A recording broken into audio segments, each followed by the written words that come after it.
What is up, bros? Welcome to the All Bros Podcast. I'm Caleb. And I'm Jonathan. And we are once again joined by our unofficial third host, DJ from the Untrained Eye. What? Are we ever going to make it official of who is the third host and who isn't? Yeah, well, it's whoever wants to commit to dropping their show for ours. Listen, I will drop Dragging the Table right now. That one doesn't count. Ooh, that hurts, Rose, right here in my heart. I'm not going to make them. No, I'm not making them drop Untrained Eye because that's Beth's show too. That is Beth's show first, and I just help her. I just talk until she's had enough and is like, all right, now it's time for the show to start.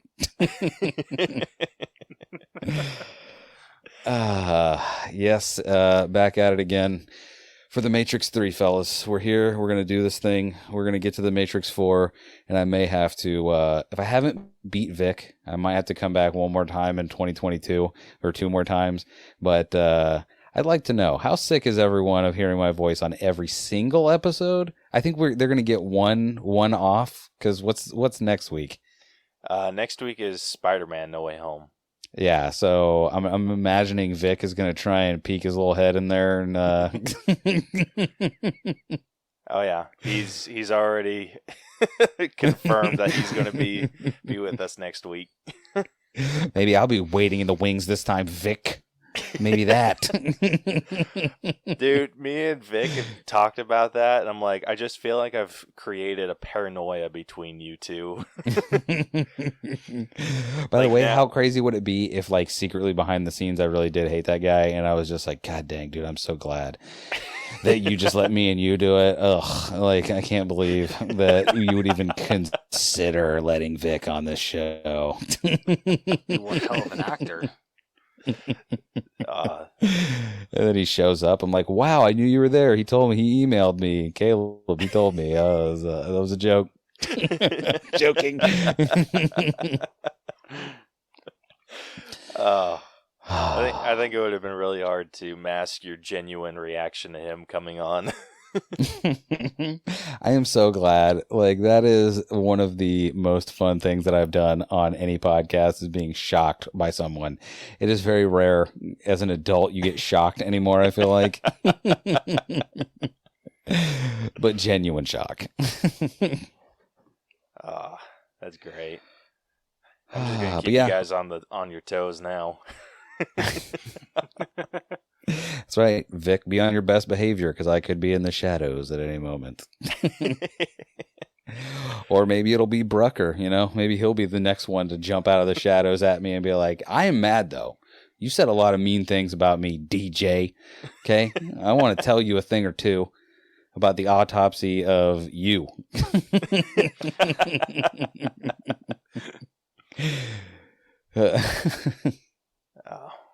Well, we got a great episode for you guys this week. In 4K Spotlight, we got a new James Bond movie coming. And I can already hear Almy purchasing the Steelbook. I hope he pre-ordered it, because I don't think it's available anymore. Dude, really? Yeah. There's no way that he wouldn't have. I would be genuinely shocked if he didn't.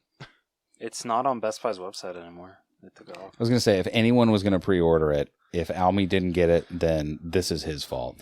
And I know he listens to this show. Almy, it is your fault. If you don't have it, you have no one to blame but you. Can't blame your daughter. Can't blame school. This is your thing. And then in Through the Wall, we got two new trailers. One for Sonic the Hedgehog 2, which we discussed a little bit last week, but unfortunately we recorded one day earlier than the trailer got released. So close.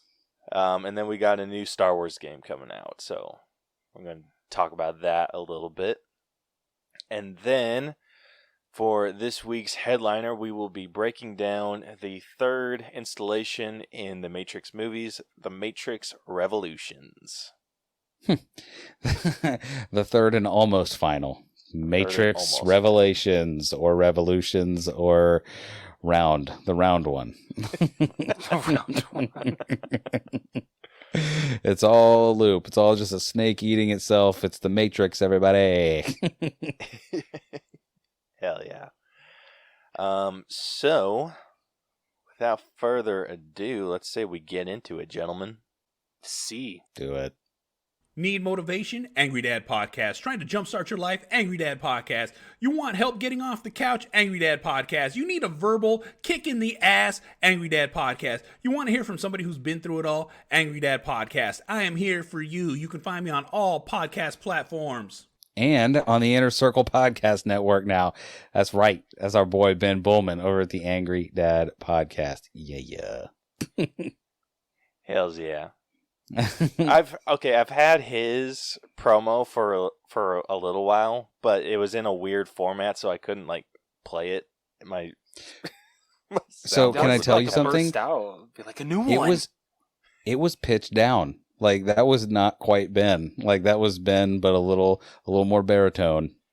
I can tell. I've heard Ben talk so much that I know his voice by heart, and I was like, this sounds like it's just a little lower, a little down here. Hello, everybody. My name is Benjamin Bullman from the Angry Dad Podcast. That's exactly what I was thinking too. I might have screwed up when I was converting it into an MP3. Bastard. Just play the wave, bro. No, he sent me an M4A, whatever the hell that is. I think sometimes too, like things just get lost in translation because I know I have sent some screwy things that I'm like, what? I've made an audio, I could hear it, and I sent it. You're like, what is this? Like, I don't know, man. No, so I've been able to like. It'll sound better in the real one, but in the one that gets released. So it's kind of weird that we're talking about it. But I mean, listen, if you ask Ben real nice, he'll do one custom just for you. Like Ben is one of the greatest people you will ever know. Like the best thing you could do. I'm talking to you, the All Bros, and you, the listener. Go check out Ben. He is such a great dude. Dude, he's so cool. Between you and him, you guys fill up my TikTok inbox. Yeah, I had my buddy. I'm like, listen, hey, I'm like for like a week or two, like just don't check your TikTok at all, and then just have your wife like video you as you open it to see how many I actually send you, because I feel like it's gonna be over 100. God damn. Dude, I mean, listen, Rose, if you want to get in on this, you're more than welcome. I will curate a feed just for you. You guys don't want to see my TikTok. Yeah. By the way, nothing makes me want to see it more than you being like, I don't want to see that. I don't care what it is. It could be all about like how to organize your books, but I want to see it now. No, it's about how to organize your slipcovers, you know. Whatever. Give it to me. Just kidding. How do you store your slipcovers off the book? I gotta know. Yeah. God, that reminds me of a stupid video I made in college about when we had to do like a how-to video, and I did like a how to pick out the perfect slipcover. I remember that video. Yeah, it's like, Jonathan, it's not that hard. You shouldn't make a how-to video with this. But that's why it's good. Yeah, apparently. And now you must recreate that. It is very complicated. You got to have a keen eye. Dude, you need to recreate that for the All Bros TikTok. I'm telling you. Yeah, speaking of Mr. One Video. Shut up. I know. I'm really bad about it. I know. I need to get back on that. Hey, I'll tell you what. When you're out here, we'll film some TikToks. Deal? Oh, jeez. Hey. You're committed to this just as much as I am. There's going to be inverted filters. There's going to be glow ups. It's going to be great.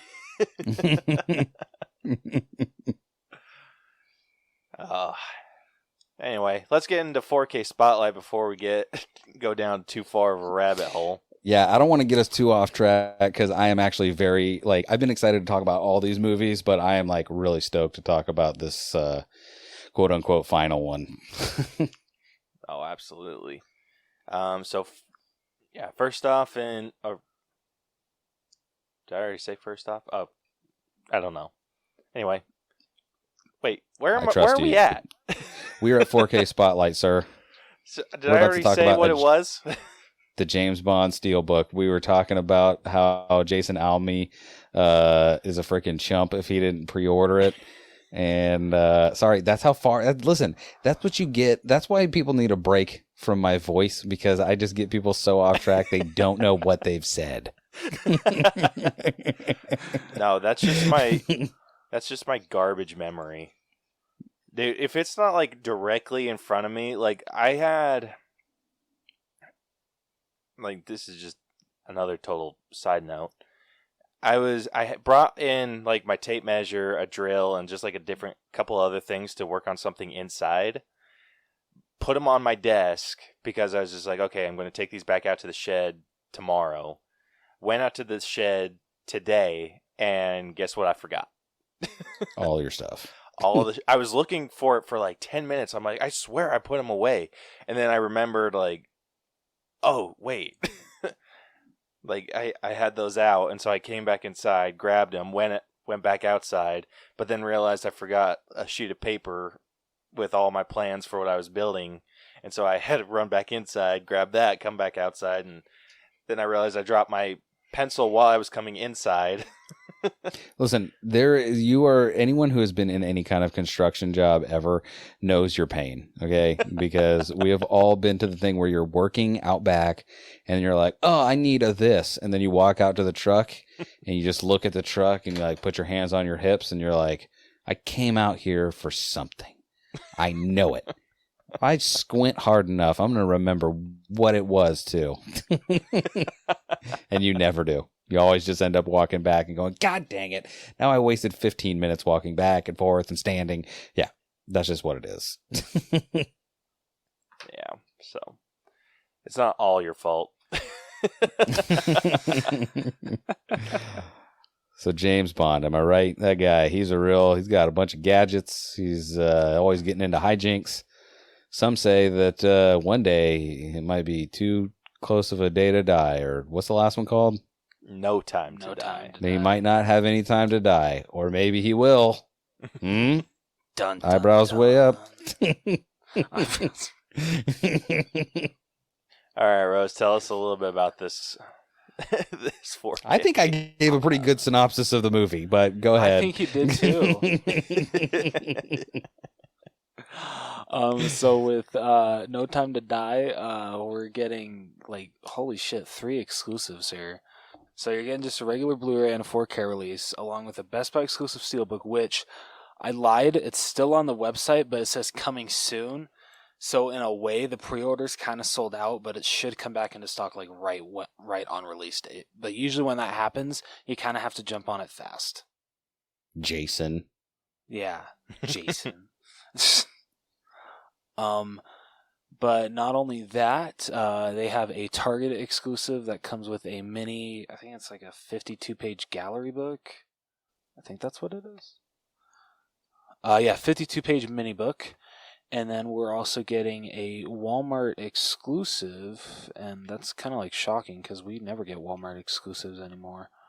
So this is like a big deal, guys. Where the hell is it? It was right here. It's only at Walmart. That's all you guys are going to hear. There it is, you son of a bitch.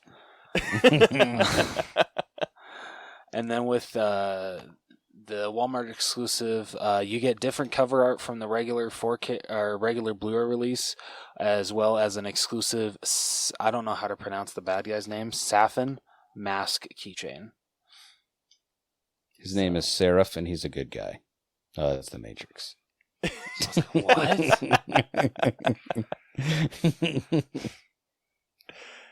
Oh, and also the Target exclusive is also different artwork as well. So, which one do you prefer? I'm kind of at a crossroads here because I never got any of the other Daniel Craig Bond movie steelbooks. So if I want to get No Time to Die on Steelbook, I have to buy all the other ones, I feel, to have a complete collection, even though I just have the regular box set. of the Daniel Craig Bond movies, so I don't know what to do. I mean, are you a fan like that? Like, are you a real big Bond head, or do you just like? I have never seen a Bond movie in my life. Not even. Wait, so you own the box set of the Daniel Craig ones, and you've never seen them? Dude, welcome to my life of being Rose's bro. Like, hey, you're you like get me free movies out of it, so shut up. Okay, chill. I'm just kidding. No, I'm talking about like what you constantly seem to do, where you buy a movie and you're like, "Oh yeah, I haven't really like opened it yet. I haven't seen it." And I'm like, "Dude, like what?" And then that is with hilarious. movies that I know you hate, Mr. Fan Four Stick, you'll buy multiples of. Yeah. Oh, that's me. I have no excuse. He's that's not. what I do. He's not wrong. He's not wrong. I mean, listen, you can get a primer for it because what is it? Jason, he has the show that he does with Chris. It used to be called like James Bonding or something, but now it's called. By the way, it makes me so mad that there is a podcast called James Bonding, all about watching all the James Bond movies, and now no one else can have it. Like, it wasn't Jason that used it. It was somebody else, but it makes me so mad that, like, it's such a good title and only one person gets to use it. But Almy, he has one that him and Chris Wutsky are going through all of the Craig Bond movies. I'm telling you, you should listen to those episodes and then you should watch the movies. Because I'm not a big fan. Like, I like Casino Royale, and that's pretty much it. Like, I feel like they kind of go downhill from there. But, you know, I don't have great opinions on movies, so I think you should watch them.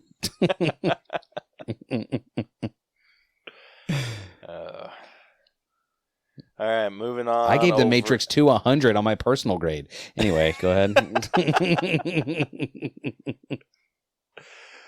Moving on over to Through the Wall. Let's talk about the game first, just because there's not much to say, really. Not a whole lot, but I think there's enough. But anyway, so Star Wars is getting a new video game, and it's called Star Wars Eclipse. Does it say when it's coming out? Because I read it's going to be a couple years still, or it's a couple years out still. But I know they had that reveal trailer that came out not too long ago that, I mean, listen, at some point you just have to realize that everything's a cutscene and that's what you're looking at. But they're able to make gameplay at least look as smooth as cutscenes now, which I think was kind of exampled with Fallen Order. But that trailer looked amazing. Oh yeah. It doesn't have or at least the website I'm on doesn't, which is the developers website. It's being released by Quantic Dream, but it's in early development and it doesn't seem like they have a release date for it yet. Yeah, I think the best that I got was like years off. But you got your Darth Mauls in there, you got your C-3POs, you got your moons that's being eclipsed. It's got everything. Did you watch it just now, Rose, or were you able to? No, yeah, I was able to. I straight up thought that at the beginning, I thought that was going to be a lightsaber that he was going to turn on. I did not expect that to turn into like a whole drum thing. Dude, I did too. I'm like, oh, that's a bitchin' lightsaber, and then it just drum. It's like, oh, okay. Well, I mean, because really the last Star Wars game to come out was Fallen Order, right? Am I correct in saying that? That sounds right. Well, at least like the last Squad. Yeah, but that was just a flight simulator for Star Wars. That doesn't count. Then yeah, Fallen Order was the most recent like story-based game. Because I almost bought Squadrons, and then I saw what it was, and I was like, yeah, the flying parts are the parts I hate the most, so pass. Fair enough. Yeah, so they do have a little description of what this game is going to be. They said it's going to be a branching action-adventure game. It's going to put you in the roles of multiple playable characters. What does that mean, a branching action-adventure? So it's that means like decisions that you make in game will affect the outcome. Got your telltale action in there. A little bit. So they said that where does it explain it? Oh, so you can get like a good and a bad ending. Kinda, yeah. So it says like that Red Dead the 2. decisions you make will have dramatic repercussions on your journey. Alter your relationships, the locations you visit, the battles you fight, and even the fate of the characters themselves. I mean, that sounds cool, but I feel like recently, like, video games have been doing this thing where they sound awesome and do not deliver, like, even a little bit. Like, we have been having this thing happening recently in video games that I do not like, which is things that are being put out way too early, to the point to where they're, like, bugged into oblivion. Like that freaking, I was on board. Like, I had the pre-order in my cart for the Grand Theft Auto trilogy, because that was such a good deal, and that thing is terrible. I've heard that the new Battlefield is like bugged out to death and is just a terrible game that nobody likes. I don't know, man. Like, I want this game to be good. I have no reason to believe that it wouldn't be good, but I wouldn't be surprised. I'm to the point now to where I'm not pre-ordering any game, and I won't buy it until it's been out for at least 2 or 3 months, just for the bugs that are definitely going to be in it to start to be patched out. Because I'm not buying a game that needs to be patched day one. Yeah, like what world do we live in where releasing unfinished games is a thing? Like, that's so dumb. It's funny because, like, the thing that it wasn't an unfinished thing, but the thing that started disillusioning me with stuff like that was I pre-ordered Red Dead Redemption 2 a year before it came out.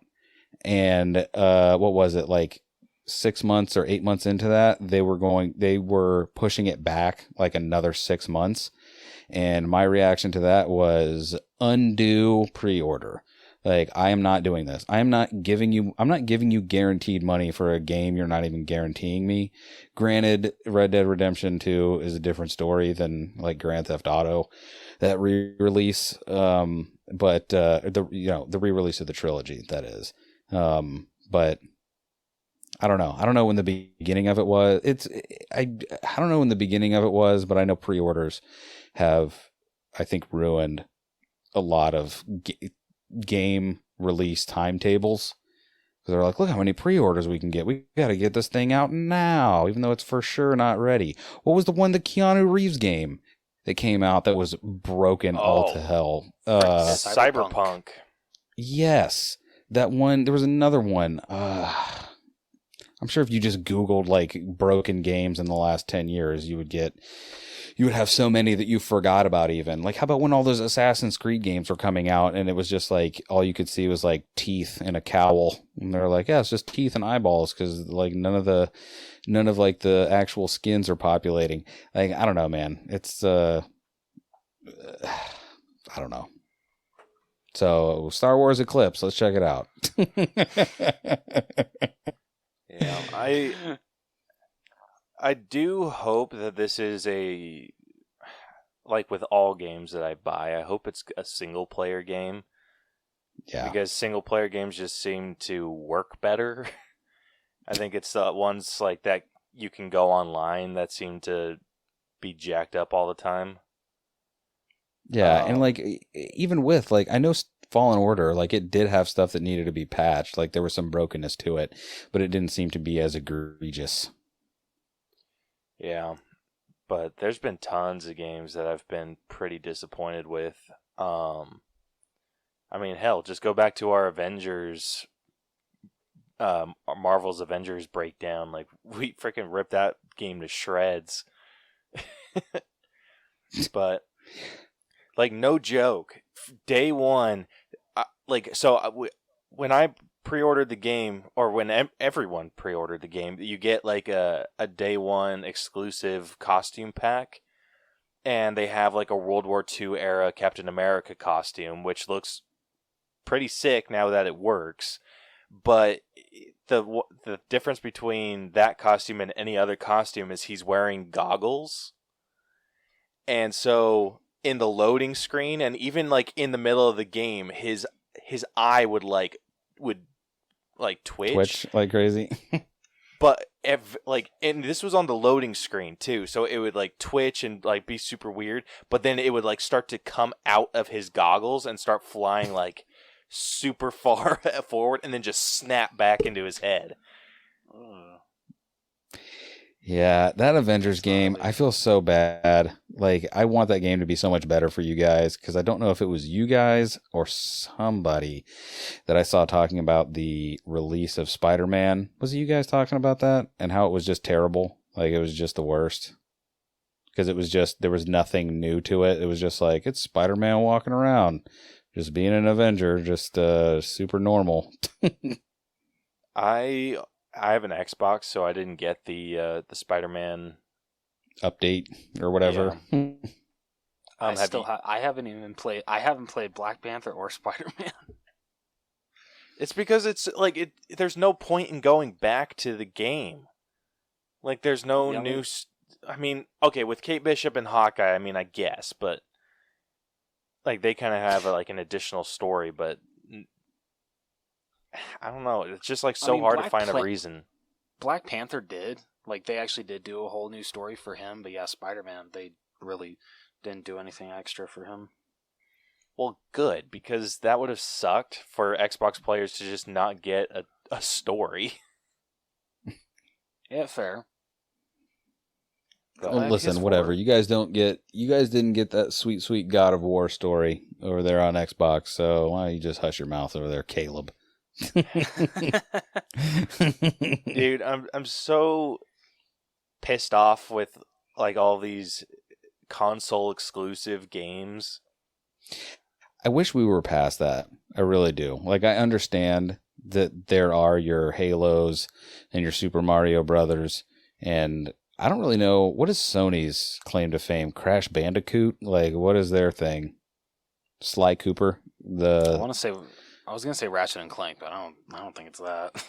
Ratchet and Clank is really the closest one, I think. Like, honestly, I would say it is.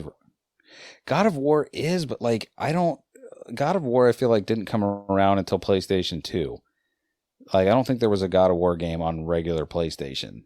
But I know Ratchet and Clank and Crash Bandicoot have been around. They were some day oneers over there on PlayStation.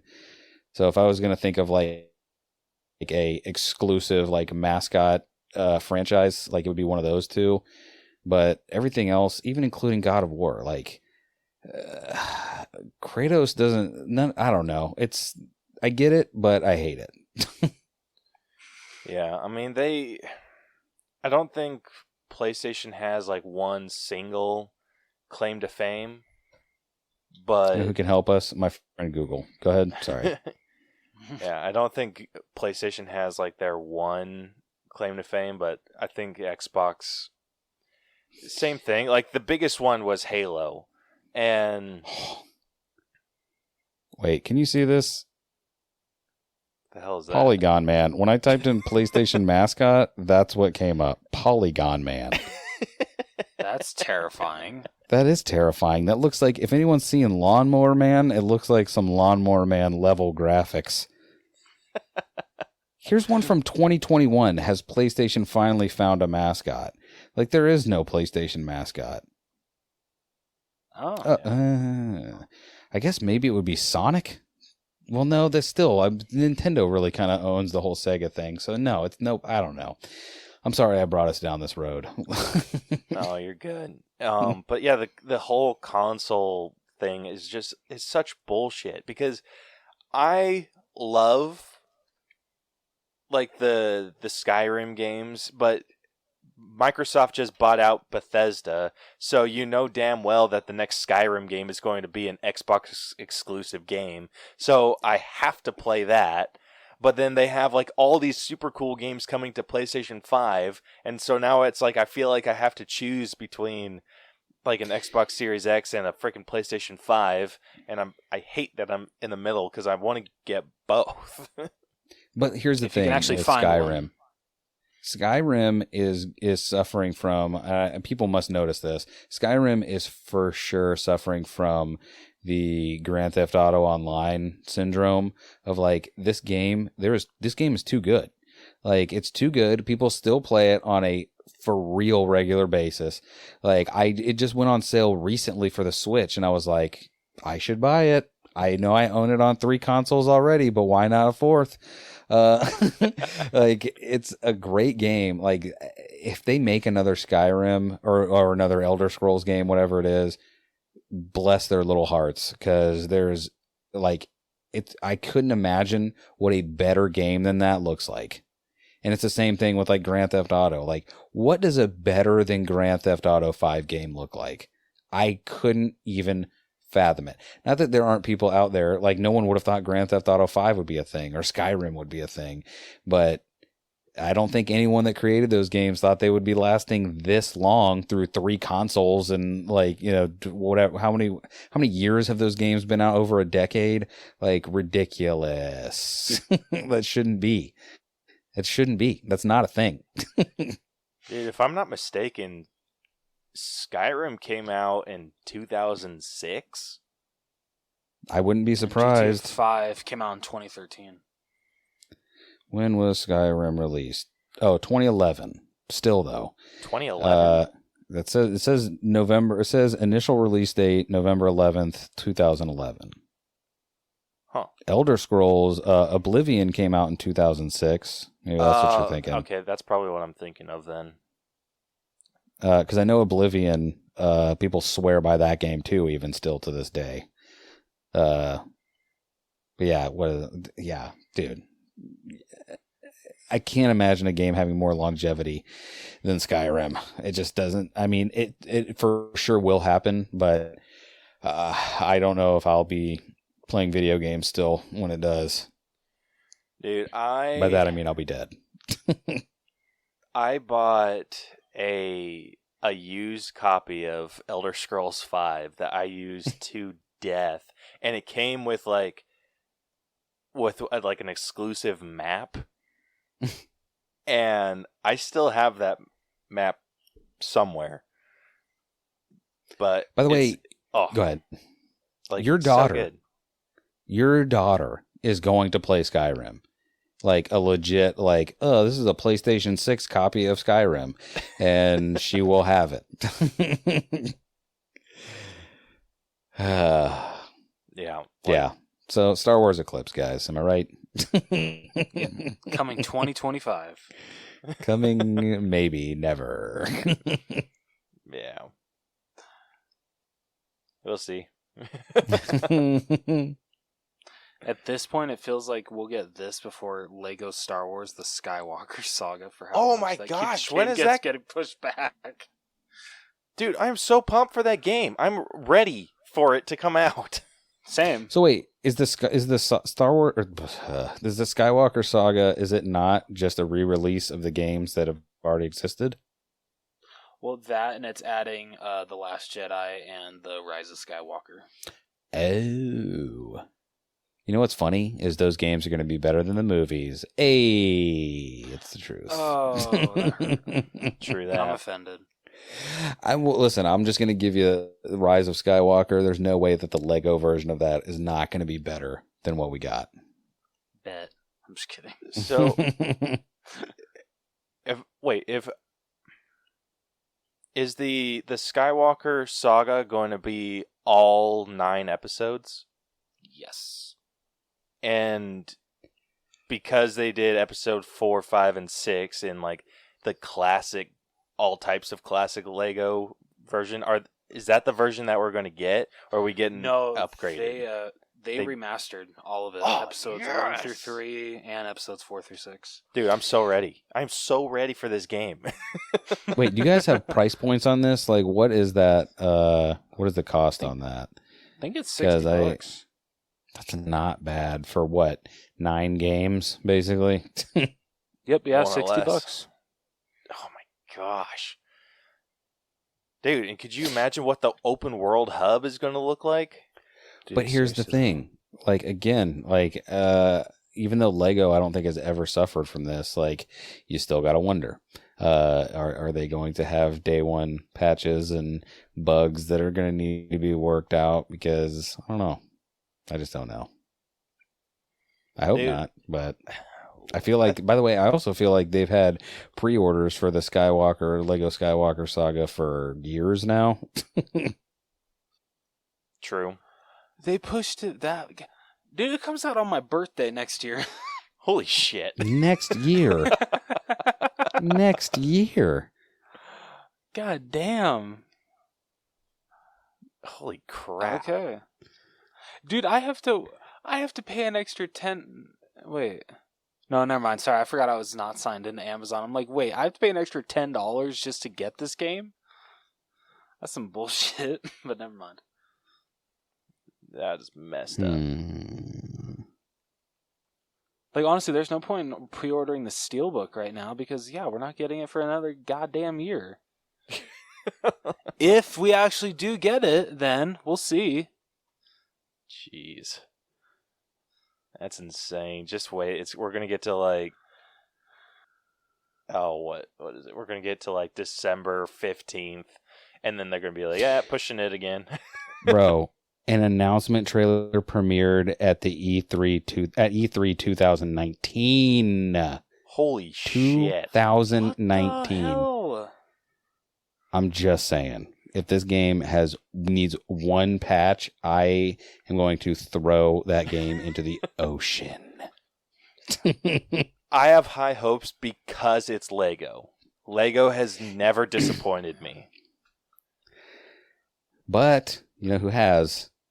Disney. It's true. Yeah, fair. So, good luck, everybody. Yeah.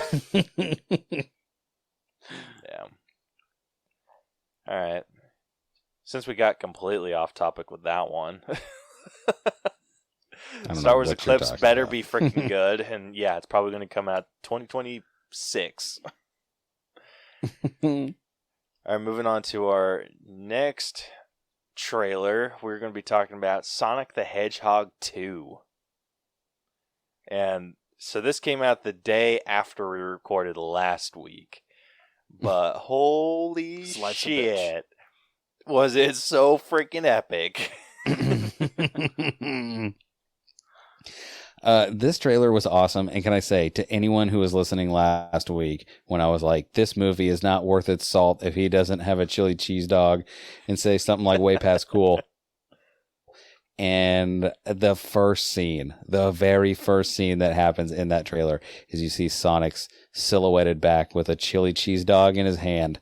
And I was like, yep, this movie is for me. They made this one just for me. Dude, I wasn't sure how Idris Elba's voice was going to sound coming out of Knuckles, but holy shit does it work. Is this going to be the best video game movie ever? It might. Probably. Because I would say, like, the only thing, because since it's not, like, necessarily, like, recreating a specific video game, it's just a video game character, like, I would say, even though I was never, like, big in Pokemon, what is it, Detective Pikachu, like, I would say, in my eyes, that was number one up until maybe now. That's fair. That was a good one. Yeah. They freaking killed it with this. It looks franchise. So good. I have not been excited for a video game. I wasn't excited for the first one of this, even when they made him look more like Sonic. But this one is actually has inspired me to go back and watch the first movie so that I can watch and enjoy this one. Hell yeah. And they show full-on Tails. And Tails out there sounding like a little kid. I'm like, oh, Tails, you can't get hurt. Fly your airplane, buddy.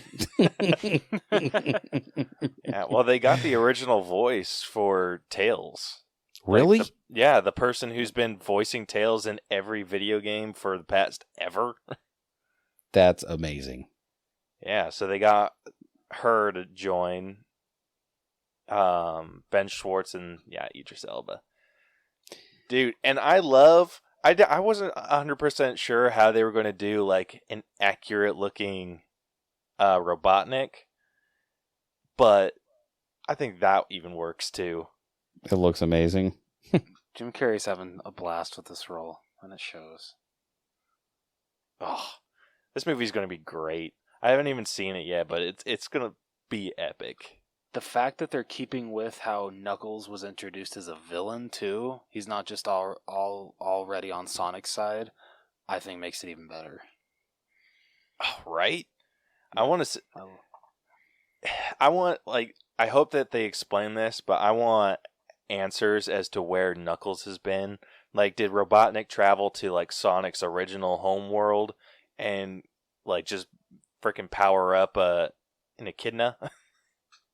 I mean, that's what it kind of seems like, right? Because he was after that gem. Like, you see, like, the big power gem. The Chaos Emerald. Yeah. Dude, this... And he does have that piece of Sonic's hair. I forgot about that. I probably won't be particularly thrilled if they make Knuckles a clone of some sort. Oh, like they did with Shadow? Yeah. Especially if they have plans to eventually do Shadow, I think that would just be kind of dumb to be like, oh, clone Knuckles, clone Shadow. But you never know. Maybe that's the thing. Maybe much like in that foreign trailer for No Way Home, you saw Lizard Man being like, "Huh, I got punched by something." Like maybe Shadow was in this movie the whole time, but they just digitally removed him. Dude, I hope we get a tease for Shadow. I think that'd be so cool. Shadow is my favorite character. They could possibly, I mean, listen, it's not out of the realm that they could team up against Shadow in this movie. Ooh, that is true. I didn't even think about that. I'm just afraid if they do that, it's going to become too bloated. Maybe, but I don't know. I don't know. Listen, if the movie's as good as the trailer, then it's going to be great. Fair enough. Oh, yeah. Oh, I'm so excited. I am kind of hoping that they cut James Marsden's role back a little bit. How dare you? Damn. He is clearly the Uncle Ben of this, okay? He's quite obviously going to die. Like, he has his moment with Sonic in the boat where he's like, great power, great responsibility, or whatever, and he's for sure going to die. I guarantee that dude's dead in this movie. Oh, shit. Dude, I think we just found another episode that you're going to be joining us on. Eat your heart out, Vic. I don't have to invite myself anymore. I just get invited.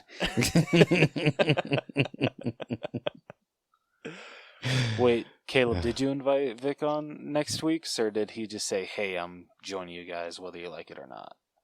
Nepotism. What? Well, he asked...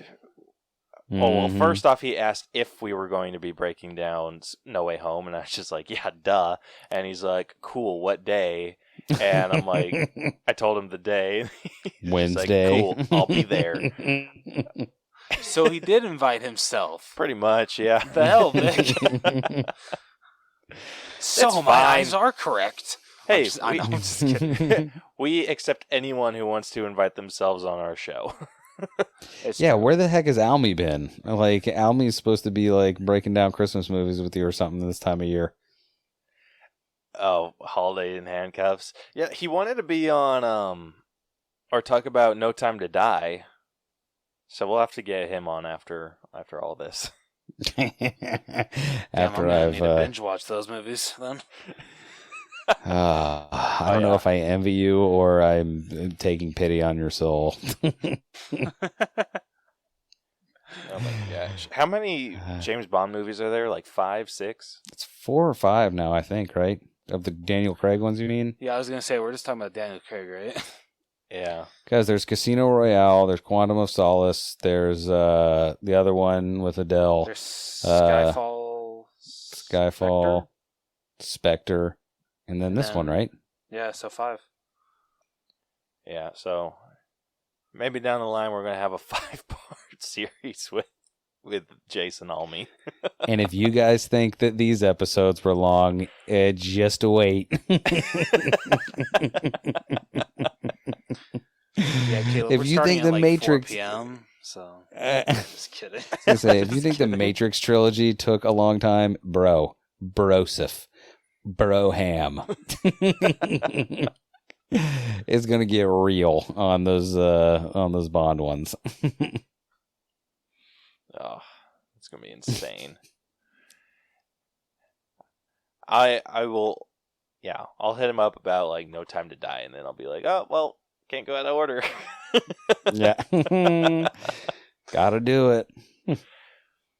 No, if he wants to break them all down, we'll make it happen. But anyway, any other like final thoughts on the Sonic trailer? Amazing. Yeah, that's really the only word. It's just amazing. Yeah, same here. 10 out of 10 want to see. That's exactly what I was going to say. I was going to say 10 out of 10. Where are you sitting at, Rose? I'd probably say a 9 just because I'm kind of scared that Tails is going to get overshadowed a little bit. Get it? Shadowed. Yeah. Guys. I meant to do that. So I think that's just what this trailer has me worried about. So that's why I'm like just a little below. I don't know. He did have like a grand entrance. You know what I mean? Like you got to see him step through the portal, and you knew. You saw those goofy shoes, and you were like, "That's Mr. Prower. I know it is." I don't know the way. I mean, that just didn't like to me like really like be like, "Oh my God, it's Tails," because we saw that at the end of the first one. Spoiler alert to the guy who never saw it. Oh, sorry, man. I'm just kidding. Oh shit! I'm sorry. I'm just kidding. Clearly, he was going to show up. Okay, I don't think that Tails is going to necessarily be overshadowed with this one, just because we haven't seen. Like if Tails was in the first one, like a big part of the first one, I would probably say yes, that's probably what would happen. But seeing as we've never seen him in action before, I think they're going to make him kind of a big staple. Like if anyone's going to get overshadowed, I think it's going to be Sonic. It's going to be really sad. Yeah, I mean, I they don't have too many characters to like focus on or like take care of, so I have high hopes that they'll be able to manage them pretty well. All right, fair enough. Sorry, I'm still sticking with a 9. I'm sorry, guys. That's fair. All right, well, with that, let's say we get into this week's headliner. Yeah. Let's do it, Al.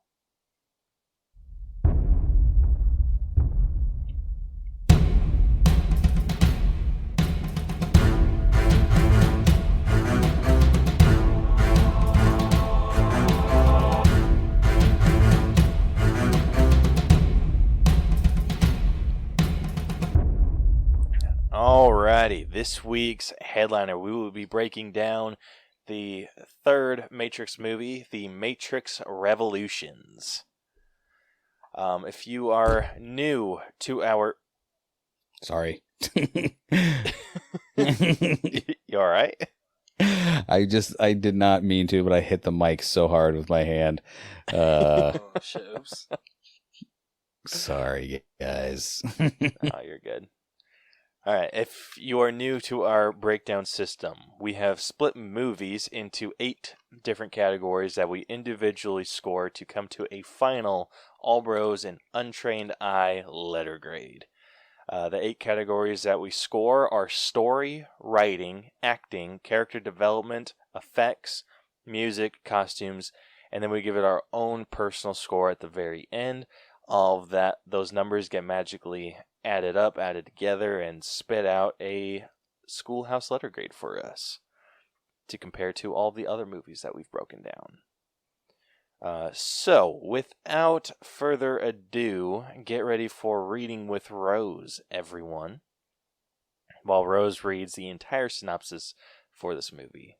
So, I think it goes without saying, spoiler alert ahead. I'm going to warn you right now, after I watched the second Matrix, I was reading over the plot summary, and I even struggled, even though they said the goddamn name, I struggled pronouncing it, so buckle up, because I'm probably going to F this one up too. Alright. Neil... I already screwed up with this. It sounded like I said Neil. My good friend Neil.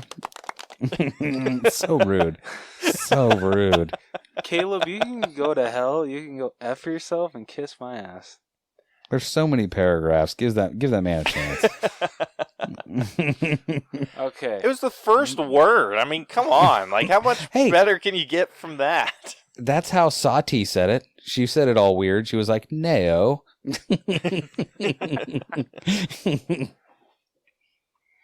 All right.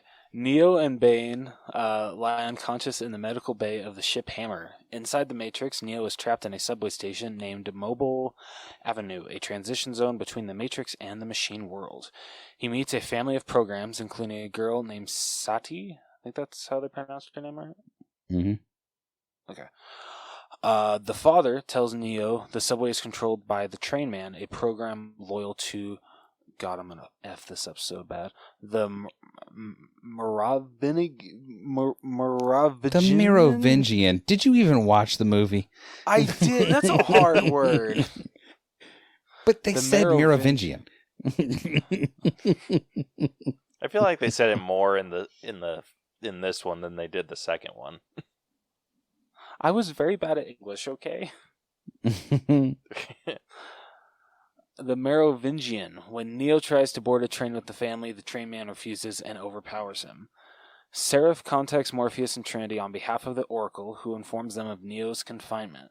Seraph, Morpheus, and Trinity enter Club Hell, where they confront the... God damn it! Say it one more time. Merovingian. DJ, I'm sorry. Merovingian. Merovingian, and force him to release Neo. Troubled by visions of the machine city, Neo visits the Oracle, who reveals that Smith intends to destroy both the Matrix and the real world. She tells him that everything that has a beginning has an end. After Neo leaves, a large group of Smiths assimilates Sati and Seraph. God, Seraph. You said it first. Seraph. You said it right first. I did. Oh my God. Jesus, Jonathan. You're doing this. Listen to me. No. I have to stop everything right now. Everyone, he's doing it on purpose. Like, he keeps winking at the camera. He's doing this on purpose. He's looking at us like, see, Seraph. I know I already said Seraph, but you would think he's faking it, but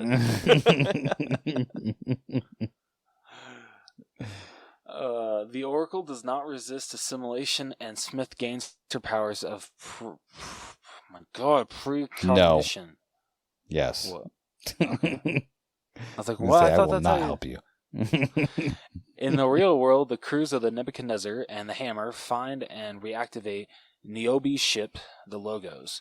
They interrogate Bane, who says that he has no recollection of the earlier massacre. As the captains plan their defense of Zion, Neo requests a ship to travel to the Machine City. Motivated by her encounter with the Oracle, Niobe offers him the Logos. Neo departs accompanied by Trinity. Bane, who has stowed away on the Logos, takes Trinity hostage.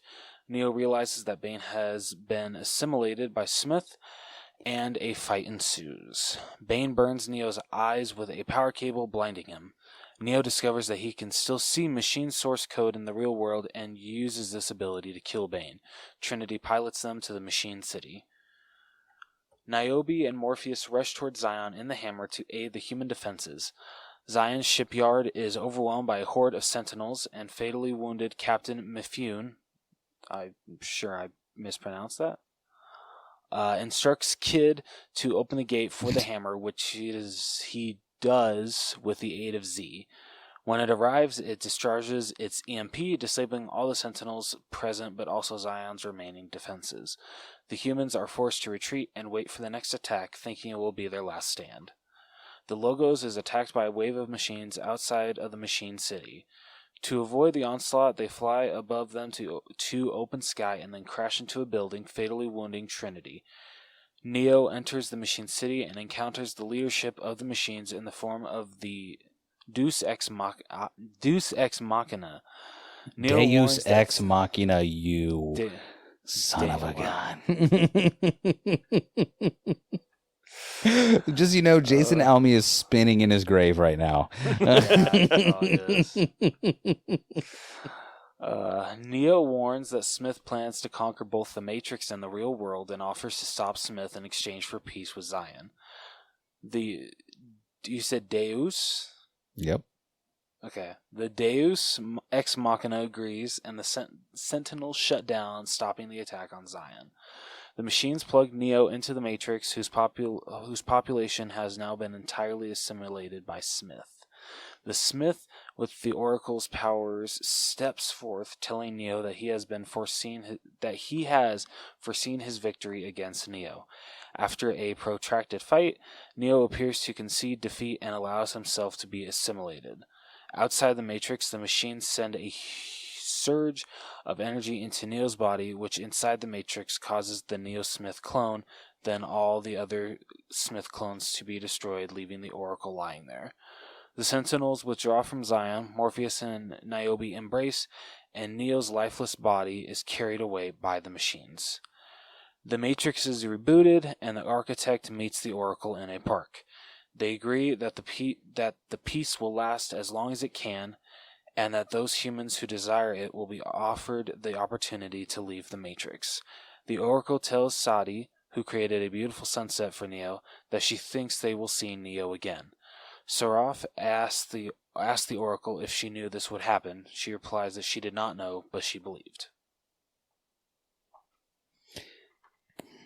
I take some umbrage with this description, because I don't think that I feel like they didn't send a surge through Neo. I feel like Neo helped the Deus Ex Machina machine, whatever, to trick Smith into bringing himself back to the source, because that was the whole conceit, right? Is that, like, when you become an obsolete program, you have to go back to the source and just be enveloped back into it. And to me, that was what was happening. It's like the Smith had no idea that he was jacked in at Machine City, and that when he assimilated Neo, that oopsie daisy, I just told you guys that I am in fact coming back, because I am jacked straight into the source. So I take umbrage. Yeah, this was a good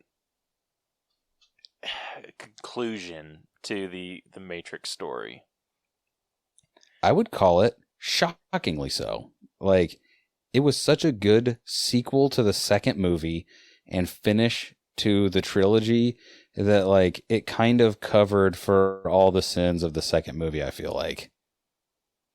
It did. It was so weird. Like, because I had just such a sour taste in my mouth when it came to the second one.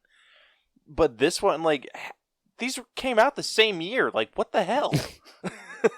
Yeah, it really did seem like these were two, like, I was finishing watching it today, and I couldn't believe it, because I was like, the first movie kind of like dragged on, or the second movie kind of dragged. I say the first, you know why? Because this almost seems like, even though this is part 2 and 3 in a Matrix trilogy, like, this seems like a separate thing. Even a separate thing that eventually connects back to the first movie. Does that make sense? Like, this doesn't seem like a sequel to The Matrix. It seems like a Matrix movie that also happened, that gives you an end to the first Matrix movie. Like, I feel like if these movies weren't connected to that first movie in that way, that they would probably be more widely liked. And I also think if what had happened, what we talked about before, listen, tell me if I'm wrong. I feel like now having watched the two movies, I feel like the first movie could have been edited down to like 30, 45 minutes, and you could take maybe like 10 or 15 minutes out of this movie, and you could have mashed whatever amalgamation you came with from the second movie and then most of the third movie, and you've got one pretty dope movie. That's fair. Because this movie, the whole movie was good, I think. Like, the whole movie seemed like relevant to like what we had just seen in The Matrix Reloaded. It wrapped up this story in a weird roundabout way of Neo. I don't know. Like, it was so weirdly better than I remember it even being. Yeah, I will disagree with you on turning this into one like really good movie.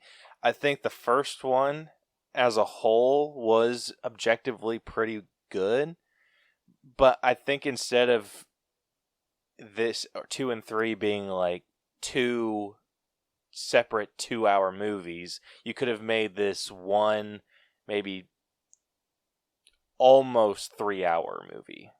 By the way, I said it wrong. I said the first movie, but I meant the first of this sequel thing that happened. Yeah. I did mean the second and third movie. I'm sorry. Oh. I thought I said it wrong, but I was like, I'm just going to keep talking and I'll get corrected eventually. The first movie stands on its own. There's a good argument to make that we never even needed these two movies at all. We could have just had The Matrix 1 and just had a really cool movie that we all remember. But yeah, these last two movies for sure could have been one awesome 3-hour movie.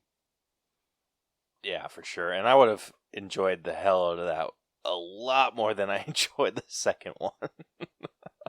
Because the second one was like a lot, like it's weird to see, because there was some bloat in this one, okay, but not to the level that the second one had.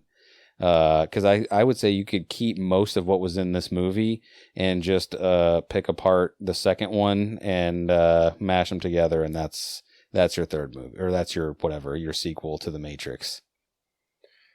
Yeah, I like getting into like our scores. I ended up giving the story an 88, just because it was, and I feel like I can be talked up to a little bit higher, but go ahead. and it's just because I think story-wise, I think the war with the Sentinels kind of went a little long. And well, listen, that whole battle was kind of like, all right, like we saw what Zion looked like in the last movie, and this is not it. Like what we saw was not where they were fighting, and why would the machines have come there and not where everyone lives? Like they're like, let's go where all the alien mech suits are, not to just where everybody lives and just decimate them there. So I mean, listen, here's the weird thing about this movie is the weirdest part to me is that fight at all. Because everything that happens in Zion is so crazy. Because if you really listen to what happens in the second movie, what the architect is saying, like, this is futile either way. Like, they're going to die. That's a foregone conclusion. This is just like basically the machines putting on a show to be like, hey, you're just going to die tired, stupid. Because there's so many of us that it's useless. Like because you see that first wave get knocked back, and then you see them just be poured in like water. Like just like when they come in that second wave, it's so ridiculous that anyone is still trying to fight. Like you should just be kissing and hugging your loved ones and accepting the sweet release of death, because you're not going to win. You're just not. And we knew that. By the way, we knew that because the machines had done it at least 5 times before. So they were very good at it. So they know how to slaughter the humans that that the one put there 100 years ago, because that's my understanding now, is like this is all happening in like 100-year time frames or whatever. So the machines had 100 years. Theoretically, the one would have been like, hey, you got about 100 years to prepare for the machines to maybe make it and find you. And the best they have was some wheelbarrow ammo mech suits. Wow. So, I mean, listen, can you hear me still? Mm-hmm. Oh, okay, sorry, something just went weird. Yeah, so I don't know. I still gave the story a 90, even though there were like glaring. I don't know if that's a hole or if it's just like this weird thing that we, the audience, are supposed to know, that like what's happening is like there's no way they're gonna win. They're just not. So I don't know. I for other reasons I give it a 90, because it, like, this movie impossibly stuck the landing when there was no visibility. Like, it was snowing, the wind was sideways, like everything was working against it. It was the dead of night, there was no moon out, and somehow they just were like, and all right, we have now entered the whatever. I don't know how pilots talk, but yeah, they did it. I don't know how they did it, but they did it. Yeah. What do you think, Gross? I mean, I definitely agree with you guys. This one is definitely better than the second one, because I would relate the second one to like any like kind of trilogy chapter, to where like the second one kind of feels like it's at a standstill, that it's really just filler leading up to the third one. And like DJ said, they do so much to try to finish up this story that it feels sometimes rushed in some parts, but I feel that they did the best they can. I think the Wachowskis actually did a really good job tying up all the loose ends with this story. I am a little lower than you guys, though. I'm going to say I'm at an 85. Still not bad. Yeah, that's not bad at all. So that brings us to an 87.6 collectively. Yeah. Moving on over to writing, I felt the writing was significantly stronger in this one than it was in the first, or the second. Damn it! I didn't By the way, in the first. Yeah, because it's like, it doesn't seem like, even though it says The Matrix, it seems like it's not really connected to that first movie. Like, Neo's there, kinda. Agent Smith is there, kinda. Morpheus, especially in this movie, is there, kinda. And you're just like, oh, okay, like, hey, there's all the characters I remember. They're here to save the day and finish this thing out strong, I guess. Yeah, I think overall, like, I really liked some of the conversation. Like, for me, my favorite like conversation was when Neo woke up in the train station. Oh, and the conversation he was having with that family, dude. Like, oh, so good. It was so good. And how sad was it when you were like, because I remember watching this in the theaters, and when that man was like, don't be cruel, we might be the last voices he ever hears. And I was like, oh no, like, how is he going to get out of here? He's not even like in the Matrix proper. Like, how is this going to resolve itself? Yeah, so I've never seen this one before. I thought I might have seen all three, but I've never seen this one before. So when I was watching it this go around, I'm like, why doesn't he just like run down the tracks? And then he's like, why don't I just run down the tracks? And oops. Yeah, full Pac-Man syndrome. Dude, the best part about that was when he like came back, I said, oh shit, and then he said shit. I'm like, that was kind of cool.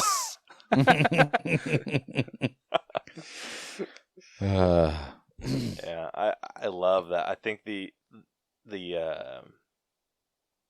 what is it? The train. What do they call him? The train master? Oh, the train man. The train man. Yeah. Yeah, I loved how he's just like, this is an area of my creation. Here I am God. I'm like, that's pretty dope, man. And and then he freaking knocks out the one. Yeah, no like, joke. you're out of here, bro. One thing I noticed, I'm like, yes. if I was like that couple, I'd be like, hey, could I get my bag though? That by the way, I thought the same thing. I'm like, they closed the door, but he's still got the bag out there. But also, what do these programs need with bags? I don't understand. Why isn't it just programmed into their pocket or something? Yeah, That's a good point. I liked how they handled the Oracle changing shells too, because I know, like, I remember too, like, even at the time, people were not a big fan of the lady that took over. But I actually was reading over some trivia, and actually the woman that played the Oracle originally and the one that took over for her, they actually did like this Broadway show where they played sisters for like years apparently. So they kind of were like close friends anyway. And I like that it was kind of like everyone kind of gave her a side eye of like, huh? And the people that she needed to explain it to, she explained it to in the way that the Oracle would. And I don't know, like, I like how they handled it, because what are you supposed to do? You know what I mean? Like, you don't expect when you film a movie back to back that one of your like integral players is going to die midstream. So I think they did the best they could with that, and it worked out well. Yeah, I think they handled that with a lot of grace. Yeah. Agreed. Like, I'm glad that they didn't like Go completely ignore it like they did with like the recasting of Hulk. Yeah. We were like, hey. Dude, can I tell you though, you know who I appreciated the most in this movie? Locke. General Locke or whatever he was. The dude who was correct the whole time. He's like, hey. He's like, all you idiots out here believing Morpheus and Neo, stop being stupid, you idiots. Like, we need to do the thing. I love that they kept him that character. Like, they could have made him more sympathetic to Neo and Morpheus, and they were like, nope. And I love it. I love that he hated those idiots to the end. He's like, you're stupid. This is dumb. Everyone's wrong but me. Don't do this. It's bad. We're all going to die. And we only live by luck. Because, you know what, for me, the sweetest part with him was when he was like, what are we going to do about the docks? What if they take the docks? And the guy's like, they already took the docks. And they're like, all right, go open gate 3. And then the hammer comes in there, does exactly what they wanted it to. And then he has the nerve to be like, look what you did. You ruined everything. Now they're just going to be able to walk right in here. And I was like, this guy. Like, Wait, he knew. Was he not... Was he wanting that to happen, or was he not wanting that to happen? So someone came to him when they were up in their little control tower or whatever, and they were like, they're like, we have it confirmed on holographics or whatever. It is the hammer. They're on their way here now. They're like, they're coming towards gate 3. They're going to be here in X number of minutes. And he was like, well, they're screwed. Screw those guys. They're idiots. They shouldn't have been out there, because we can't let them in. Because the guy even said, that was talking to Locke, he's like, they could come in and shoot an EMP. And he was like, nah. He's like, what is that going to do to the docks? And the guy's like, they already took the docks. And then that's when he's like, just open gate 3. And he tries to get a hold of gate 3 guy, captain guy that looks like Boba Fett. And he... Mifune. Mifune. Yeah. Captain Mifune. Gets a hold of him, and then they go to open gate 3. He gets, sliced into a million pieces, does a thing that this movie does a lot, which is, by a lot, I mean at least twice. Someone takes way too long to die, who should clearly already be dead, just so they can get some exposition out. And then Kid is like, finally, you remember me from the first movie, but check it out. I have a purpose now. And he goes and opens gate 3, and it happens just in the nick of time, which, by the way, if you watch that moment, okay, the hammer shoots through that door. Like, the door isn't all the way open. It just, like, blasts its way through, clearly killing Kid and Z. Like, they were right there. Yeah. They were right there. They're clearly dead. But then they hit the EMP now. They hit the EMP. All the squiddies fall down. Everyone's like, hooray. And then Locke comes out there and is like, you rotten sons of bitches. I can't believe you would do something like that. Of course you, what does he say? He's like, of course you can't think 5 minutes in front of your face. He's like, now that you've done this EMP, all our defenses are down. And this would be the time. If I was the machines, I would come right through the front gate. And then that's exactly what happens. It's like, hey man, they did what you wanted to do, whether they know it or not. So I don't know. I liked him. Like, that was one of the things to me in this movie that was like the comedy they tried to make fell flat on its face, but the unintentional comedy was just chef's kiss perfect. Like because to me the comedy was that part. It was Sofu dying, whatever that dude's name was, or Boba Fett when he just had the cut up face. He took way too long to die, especially considering his face had been cut in half. And then Trinity lived for so long with so many holes through her body just to get out all this exposition and then die with a kiss. Like, hey lady, you were dead 10 minutes ago. You got eviscerated by just machine detritus, and now you're gonna actually I was thinking that I would always follow you to the end, and I believed in you, and you're the one. Neo, I love you. Oh God, I knew that. And you're like, 10 minutes later, you're like, this broad is still talking. How is this possible? Give me one last kiss. And then dies immediately. That was the only thing that I felt was weird about the pacing, was that scene of her dying. Okay. Yes, it took way too long, but the fact that it took 100 years for her to die and they spent that long on Neo crying about it. Like, he was like, oh God. And then it just switches to the next scene. And I'm like, for real? Like, he can't even mourn a little bit. So I don't know. It was this weird comedy thing that was happening that I enjoyed, but for sure that is not what they meant. It kind of gave me end of Deadpool 2 vibes. Fair. Wait, what did I write? I wrote something specifically about this. So I took some. Trinity took death like a champ, and that's what I put right at the beginning. Okay, right when she initially died, I was like, God dang, dude, like, she is fixing to die. This is going to be nuts. 10 minutes later, also, she died for a long time. That's what I wrote.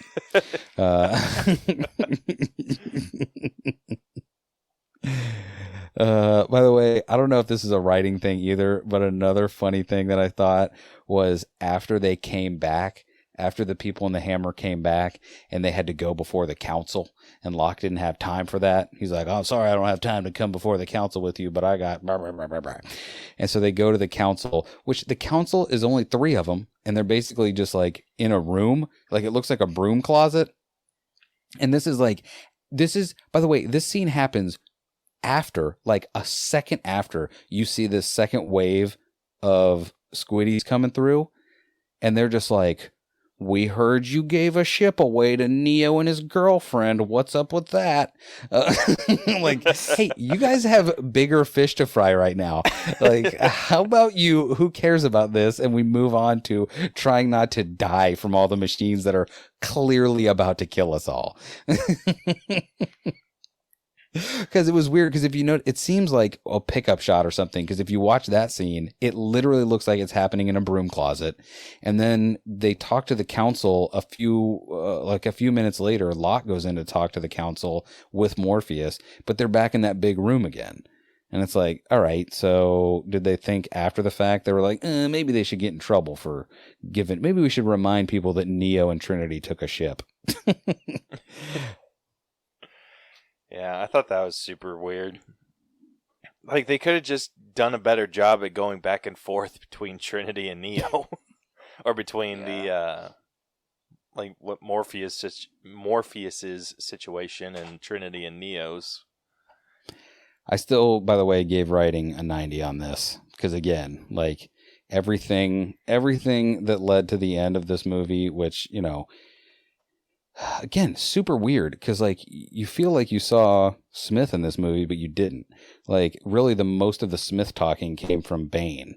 Which, by the way, how crazy is this? The Bane thing that happened is completely separate from the Matrix. Like the Smiths in the Matrix have no idea about what happened in the real world. Like that was just its own, like that Smith just went into the real world, had his own enclosed little story. It began, it ended, and that was it. Like none of them know about that, which is awesome to me. Like that's kind of really cool that he did that. Like he just sent out this like personality grenade into the real world. And was just like, I don't know what's going to happen. Hopefully he kills everybody. Good luck. Dude, I thought that whole concept was super cool. Like, that's one of the things that got me really thinking after it. Like, I was, like, laying in bed, and I was just like, wait, is he, like, still connected to everything? Like, or is he just kind of his own entity at that point? The way I understood it, like just from watching the movie, he's his own entity. And to me, he actually, like, without saying it, was an explanation to why Neo could kind of like see the code of things that came from the machine world. Because since he was the, the remainder of the anomaly. So he was from day one, like from the moment he was put into that pod, like he had code in him. So he was part of that machine world, whether he realized it or not. So to me, that kind of explains away the reason why he could see the code and saw it in gold or whatever, because he wasn't seeing it through the filter of being jacked into the Matrix. He was seeing it, like, I guess, unfiltered. I don't know, but yeah, this was such a good movie. It was so much better than the second one. It's so weird. Like, it's weirdly better than the second one. It doesn't make sense. Yeah. Confusing as hell. Sorry. Please. Oh, you're good. What's up? No, maybe Caleb can answer this too. I have a question about Matrix 4. I don't know if either of you could answer this. I know it's not out yet, I have a significant number of questions about it too. So it's coming out this December. Just because I hadn't seen the third one yet when they were releasing all the trailers for Matrix 4, I was like confused I think it was the first trailer when Trinity is to Neo. Do we know each other? I'm like, well, yeah, you guys do. You guys went through the Matrix and everything together, but then in this one, it turns out they actually both die. So I'm like kind of confused. Like, have they like at all showcased how they come back? I'm gonna just say you don't see Neo die. Like they even say in that synopsis his lifeless body, but like nothing says that he dies. And one thing that I will say that I thought was pretty cool, that the Wachowskis did is if you look like the last scene that you see of Neo, when it shows that like machine world, like gold code and all that stuff, if you look at how the light is coming off of him, they made it in the shape of like this specific lotus flower. I can't remember. Maybe it's just a lotus. But I think it's some specific lotus flower that signifies reincarnation or rebirth. So this is basically like a way of not saying that like he is about to be reinserted into the Matrix, whether it's, as just the anomaly code or whether it's as Thomas Anderson. Like the implication of that is that, to me anyway, is that he's not dead. That's how I choose to understand it. I don't know if that's necessarily true, but to me that's kind of what, I don't know. Well, because here's the other thing too. There's that Matrix Online game that is technically canon, and like I know part of that was like people were fighting for, they wanted Neo's body, and the machine world wouldn't give it to him, and that's part of the reason too why Lawrence Fishburne isn't going to be in this Matrix, is because he was canonically killed in that game. So it's real stupid, especially considering that there is a Morpheus in this movie. Spoiler alert. But it's not Lawrence Fishburne. So I'm interested to see how they're going to do that. If he's going to be like the new, Oracle type deal, at least in the sense that like he'll get a new shell But that doesn't make sense because he's just a normal guy. So I don't know why they would give him a new shell. So I don't know. Okay, interesting. That it's this weird thing of like, it doesn't make sense. It at least makes sense that they did it that way, like where they had canon stuff happening in video games back when they were like, there's probably never going to be another movie. But it makes you're like, well, that kind of thing only happens, once. And then cut to Fortnite. And then, oh, is that the Emperor? So it was like, like it's this lesson that we can't learn about. Like, by the way, like that is one thing I think Disney did great. They were just like, listen, I know there's a lot of backstory that goes along with this whole Star War, but we're going to wipe that away from existence and we're going to start again. Which, I know it made a lot of people mad, but I think that it gives you the room to not have, because what was it? I was just heard the other day that if we were going to go by all the stuff that was canon, Chewbacca technically would have died off screen because he died in like some novelization, that was at one point supposedly canon. So like, I think there is, I mean, it's obviously too late for The Matrix 4, but I think there's room to say like, I know this was canon, but we're going to make a new canon now. Because Lawrence Fishburne, especially in this movie, like I know this is more of an acting thing, but like Lawrence Fishburne, he did really well at being a disillusioned zealot person. Like he really seemed super humbled in this movie. Like he went from being like, I'm going to go into the Matrix and find the one, to being like, I don't know anything. I wish I did. I thought I knew a lot and I don't know nothing.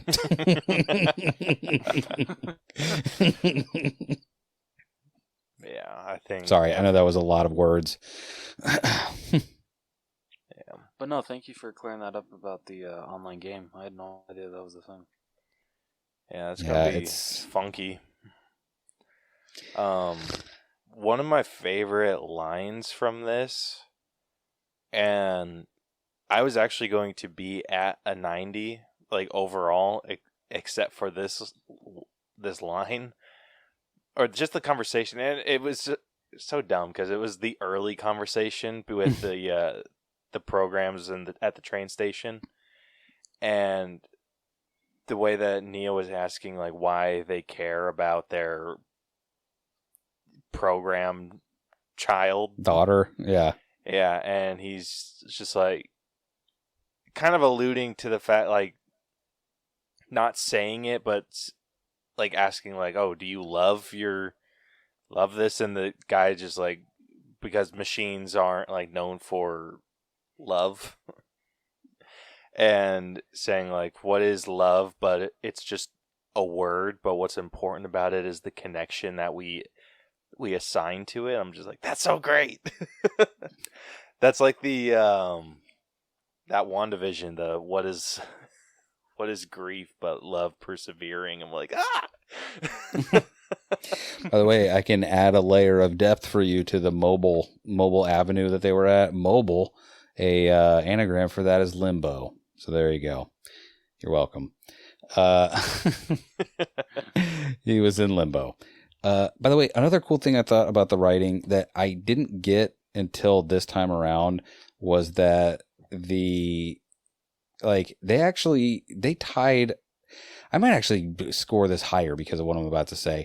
That end where he jacks in through the sword or through the machine city and is talking to Smith. Basically, that whole end thing with Smith, where they go full anime fight, which I've never been anime guy, but dude, that was, if all anime fights were like that, I would watch them all.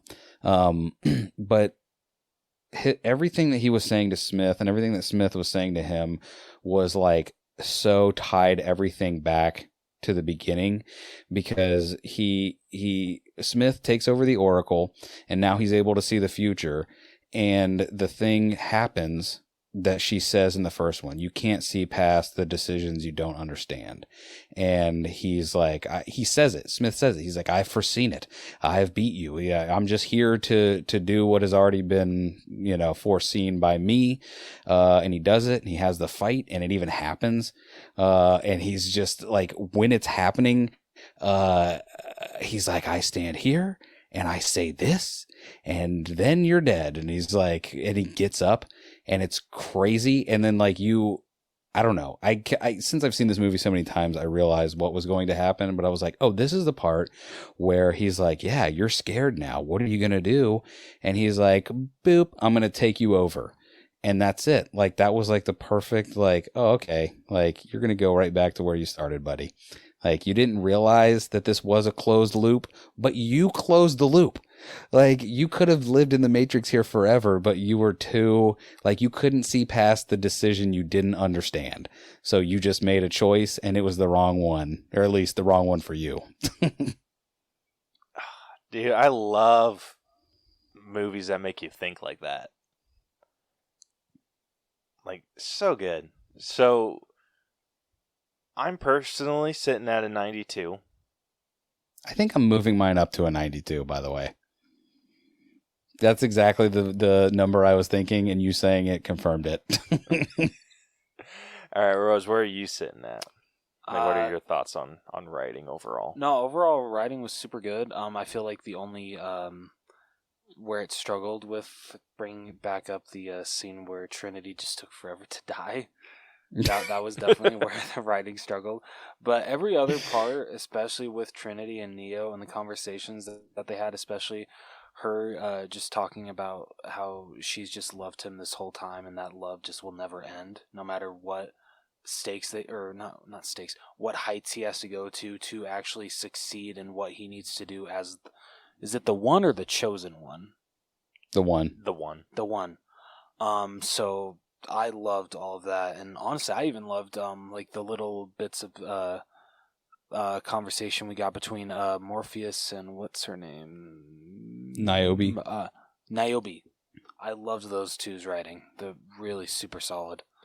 Dude, the captain, I'll say the captain of the hammer, like the that little dude was again unintentional comedy. That dude was comic relief if I ever saw it. That's ridiculous. That's just the comments that he was making while she was flying could have easily been cut out, but just like, I didn't know this ship could do that. I didn't know my ship could do that. Or just like, damn, can she pilot?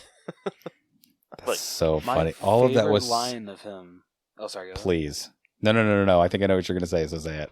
It's when I think. Oh, God, what is it? When like they think that they've like won, but that one guy comes up and he's just like, "Oh, you've doomed us all," and he's just like, "Wait a minute, I thought we fixed everything." Yeah. I'm like butchering the whole line. I can't remember what he says. But no, that was it. That was Locke. Locke. That was Locke when he came up, when they were all just doing their like Superman pose. They're like, "We did it, you're welcome." And Locke comes up and is like, "You idiots screwed up everything." And they're like, "Huh? Us? I thought we won." Oh my God. My favorite was that big speech that he gave about, well, I'm not giving you my ship. This is my ship, and my ship does what my ship does, and it only does what I say, and that's my ship. And then Niobe's like, you can take my ship. And he's like, you can't do that. And she's like, after that speech, don't you try and tell me what to do with my ship. That was super good too. So where are you sitting at, Rose? I'd say I'm sitting at, let's go an 87. Nice. All right, moving on over to acting. Ooh, this list is not in order. We got Neo, who is played by Keanu Reeves. We have Morpheus, played by Lawrence Fishburne. We got Trinity, played by Carrie-Anne Moss. Like I said, this list is not in order. Well, who really else was there? Did you say Lawrence Fishburne? Yeah, and then Hugo Weaving as Agent Smith. I think the guy that played Bane should be in there. Bane? Let's see, where's Bane? Ian Bliss. Ian Dude, Bliss, yeah. That guy did an amazing... Like, who is going to do a better impression of Hugo Weaving than that guy. Dude, Nobody. True. I had to double check to make sure that wasn't Hugo Weaving in like in makeup or something or prosthetics. Yeah. His voice was so spot on. I'm like, dude, when he was like trying to explain who the hell he was to Neo, and Neo just was not getting it. Yeah, he's like dumbfounded. He's like, you still don't understand, Mr. Anderson. Yeah, I'm like, dude, who else freaking talks like that? But like, think about I don't know, man. Like that dude. It's funny because like there was no arcs in this movie. Like this was kind of like we reached the top of the arc for all of these characters for the most part. Just because if you're looking at I feel like you have to look at the second and third movie as like one big thing. And this was like the completion of all their arcs. But I think everyone acted the bejesus out of this movie. Even our boy Kid, who was a nobody nothing in the second movie, and you actually got to see him kind of be like, first of all, really, we're gonna say this kid is 16? Relax, it's like 25. He could still be a meek 25 though. But yeah, I thought even he did really good in this movie compared to the second one. Oh yeah, he was a lot less annoying. I think it was just him, like, just worshiping not Neo. Being like, gosh, Neo, I can't believe you got this here spoon. You're like, ugh, enough of you. Yeah, freaking some like Boo Boo and Yogi situation there. Yeah, but everybody loved Boo Boo. Like this is. I'm offended by that. I'll say like live action. If Boo-Boo. anything, Morpheus I'm was offended by that too. Morpheus was Boo Boo in this one. He was like, I don't know, Neo. Or I guess Boo Boo was a little higher pitched, but you know what I mean. I don't know, Neo. That seems like a bad idea. And Neo's like, I'm going to go to the Machine City and get a picnic basket. All I'm saying is, say what you will about that movie, and Dan Aykroyd's kind of like spotty, sometimes Yogi Bear impression, but Justin Timberlake's Boo Boo was on point. That's hilarious. All I'm going to say. Hilarious. All right. Yeah, I feel like everyone even stepped their game up from the first. I keep saying from the second movie. I don't know. It's almost like maybe they knew it was going to be over or something, but like it seemed like everyone was like taking this very seriously. Yeah, it was such a significant improvement from the second one. It's so trippy to think that these came out the exact same year. Yes. When was the last time a studio? Because I think that releasing a second, third in the same year. Was it Back to the Future 2 and 3? I don't know if those came out the same year, but I know they were filmed like back to back. Didn't the last Harry Potter come out like that too? Was it the same year or was it like 1 year after the other or something like that? I think Deathly Hallows Part 1 came out at the end of 1 year, and then Deathly Hallows Part 2 came out like the summer of 1 year. So it was like 2 calendar years, but like within less than 12 months of each other. Yeah. Okay, so yeah, so... Hold on, I'm looking that up real quick. Well, what about Endgame and Infinity War? What was the time frame between that? That was at least a year, probably, right? Yeah, that was about a year. No, those came a year apart too. Deathly Hallows came out 2010, and then Deathly Hallows came out in 2011. Actually, let's see how close they were. Ooh, okay. So, Part 1 came out November 19th of 2010, and Part 2 came out July. So, within a calendar year, they came out. Okay. That's awesome. So about 8 months of each other. Okay. Yeah. So not quite as close as this one, but still pretty close.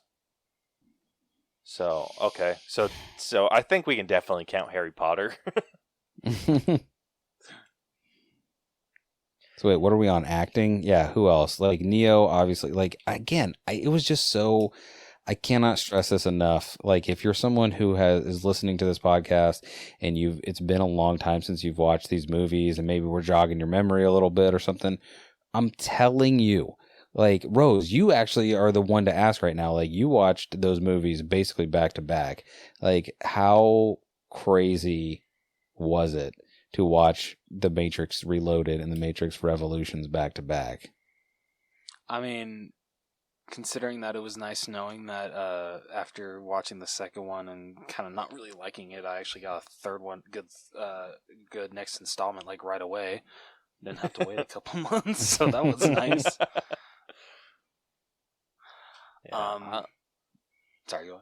No, I was just gonna say, I'm sitting personally at an 89, and that is mostly contributed to, I would say, Hugo Weaving, because his Agent Smith was like, I freaking loved Agent Smith in this one. And Hugo how about Weaving's they amazing in anything he does. How about they didn't use too much CGI? Like they did, but well, I guess we'll get into that in the effects. Yeah, I'm definitely. I think I'm gonna have to give this one a 92, 90 as well.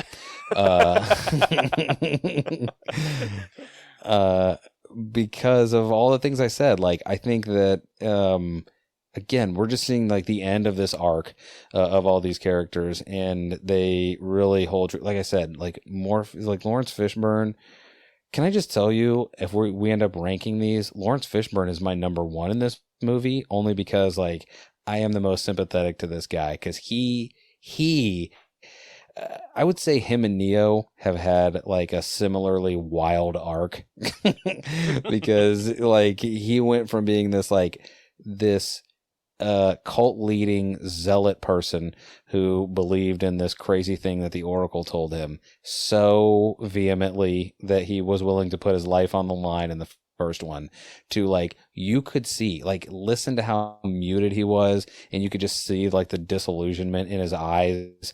Like he had all the confidence that he had was completely drained. It was I don't think he gets enough credit in that movie for being as great as he was. Yeah, he was really good.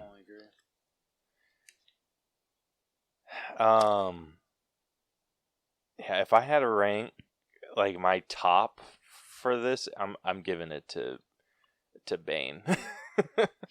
Yeah, Bane is definitely a high second for me, because god dang, dude. Yeah, I mean, his role wasn't like too big, but the role he played just stood out so much. Yes. And just above everyone else's too. Like, yeah, it was so because he had the most work to do, like, by the way. He had the most work to do in that movie out of everybody, because he was playing a really pivotal role that, like, again, is what's crazy too is that it's basically a throwaway part, because not in the sense of how he played it, but in the sense of like it really has no connection other than the fact that he blinded him, but like that character does not connect back to the source material, as it were, being the Agent Smith that sent him into the real world. So I don't know. It's just I really like that dude. Yeah, he did a killer job. So yeah, so we got an 89 from me and 90 from DJ. Where are you sitting at, Rose? I'm gonna give it an 89 as well. And actually, I know this is weird. I think one, actually, I want to point out that I thought I was going to hate her character, but I loved it, was Jada Pinkett Smith's Niobe. I don't know. I really liked her in this one. She was way better in this movie than in the second one. In the second one, you were like, yuck, enough. Your hair is cool. We get it. Get out of here. Exactly. But she seemed like a person in this one. Yeah, I don't know why. I thought her and her team died in the second one. I think some of That's her. fair. I think some of her team or some of her crew did, and I think it might have had to do with Bane, but I'm not sure. No, because Bane was on the hammer. I don't know. You're right, but I don't remember.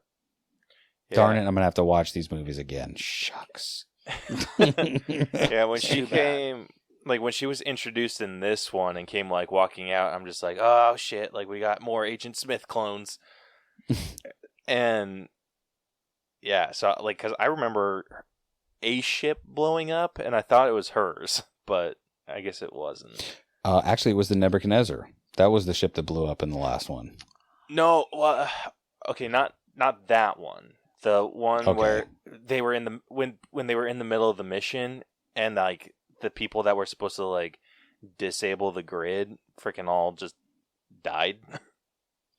So those people died too. I think they were like I think that was the ship called like the Red Shirt or something. Like it was one of those like. It was one of those like it was always meant to die. Like you were not going to know much about it. Okay, that's probably because it wasn't. why I mean, thought. because it wasn't her ship. Because the Logos, she gave her ship, the Logos, to Neo and Trinity. So I mean, her ship didn't explode, but maybe her crew was on that ship. I don't remember. All right. Rewatch. Yeah, like if there was another ship there, because I only remember there being like the three: the Hammer, Nebuchadnezzar, and the Lobos. Trying to think. Is it Lobos or Logos? Logos with a G. Okay, I was gonna say Lobo is a different character. Still very cool though. Yeah, so I did not remember there being a fourth ship, so that's probably where I kind of got confused. All right, but that brings our acting score to an 89.33. I'm not sure if I said it, but writing is sitting at a 90.33. Nice. All right, moving on over to character development. I went with Neo on this one. Personally, I mean, I feel like you could have done it with anyone. I'm assuming DJ, you could easily do this with Morpheus or any other character that we've been with along this journey. But I personally went with Neo, and just the conclusion to his arc, and it was so hard for me to not include what happened in the second movie. So seeing it, go on, like how kind of accepting his role as the one and obtaining all these new abilities and learning how to use them and be ready for them, because like that's what put him in the train station, was not being ready to use his ability. Yeah. So just like finally kind of accepting his role and being able to like fully become the ideal one, I thought he like was a really good job. I did have some issues here and there, mostly with the second one, because they kind of made him a side character in that. So I wish that we would have gotten to see more. So I ended up giving it an 87. Yeah, I think that going with Neo is really the only way to go, because like this is, kind of like you would say it's the Skywalker saga. Like this is the Neo story. You know what I mean? Like it's him being plucked out of obscurity, making his way all the way to sacrificing himself for the human race. And which, by the way, can I just this probably has more to do with writing, but I'll just say, yeah, what would I give this? Rose, what would you give it? Well, I kind of did my character development on someone different, so my score might be different than your guys'. Who'd you do? I actually did Trinity. What? Also a good choice, by the way. Well, thank you. All right, thoughts? I don't know. I thought, especially in this one, I think what really made me decide that I really wanted to focus around her with character development is that scene in Club Hell where I'm going to butcher the hell out of his name again. God damn it, what's his name? It starts with an M. You can do it. I believe in you. Merovingian? Yes. Yep, Merovingian. Got it in one. Merovingian. How he's just like, hey, if you guys want the one back, he's just like, I got something you want, you can get something I want, and he's just like, bring me the Oracle's eyes and you can have the one back. And Trinity's just like, screw this. Either you give us the one back or everybody dies. And he's just like, you would literally kill everybody and yourself to save this one man just because of love. And she's just like, yes. And I love the love story, honestly, throughout this whole trilogy between these two. And it honestly does suck that she does die towards the end, but by the end and that final kiss, you can truly tell that she would have given anything, and I mean anything. She did. She gave her life for Neo because that was true freaking love, and I feel that's a great character arc right there. How crazy is it that her even being in love with Neo is kind of a hardcore manipulation from the Oracle? Because, like, if this has already all happened before, and the Oracle is one of the mainstays in the Matrix, and she can, predict the future, or at least predict choices, like, there was no reason for what's-her-face to fall in love with the one. Like, she just told her that she would. Like, there was, like, telling Trinity that she would fall in love with the one just put her sensors up to be like, ooh, the people that we release from the Matrix that Morpheus thinks is the one, I'm going to see how I feel about them. So would she have ever even fallen for Neo had the Oracle not put that in her brain? I mean, is this a vase breaking situation? You know what I mean? Like, would this have all happened if she didn't kind of sort of nudge that into existence?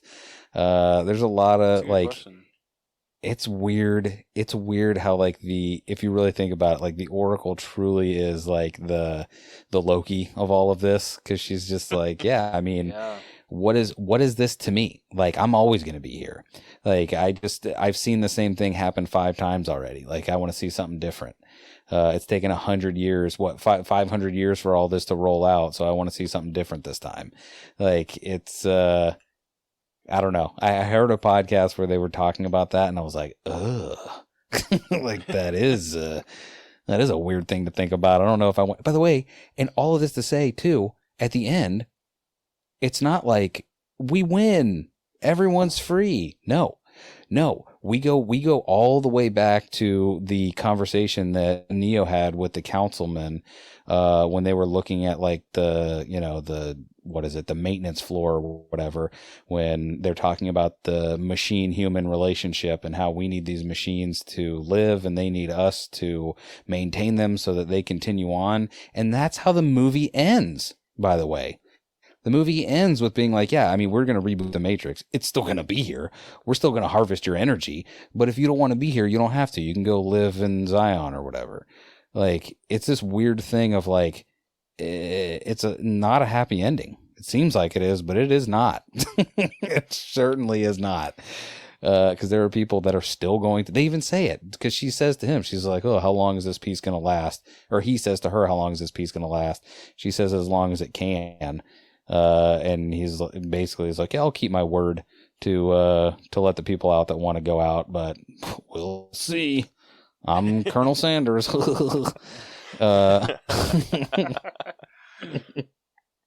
So, by the way, with all that being said, I'm giving it a 90 for character arcs. What is it called? Development. It's late. I'm sorry. No, you're good. Where were you sitting at, Rose? I'm gonna go an 87. That's exactly where I was at too. Hey. Sorry, I cut you off to say way too much and then didn't even let you say your score. Yeah, so that brings our character development score to an 88. Nice. Moving on over to effects.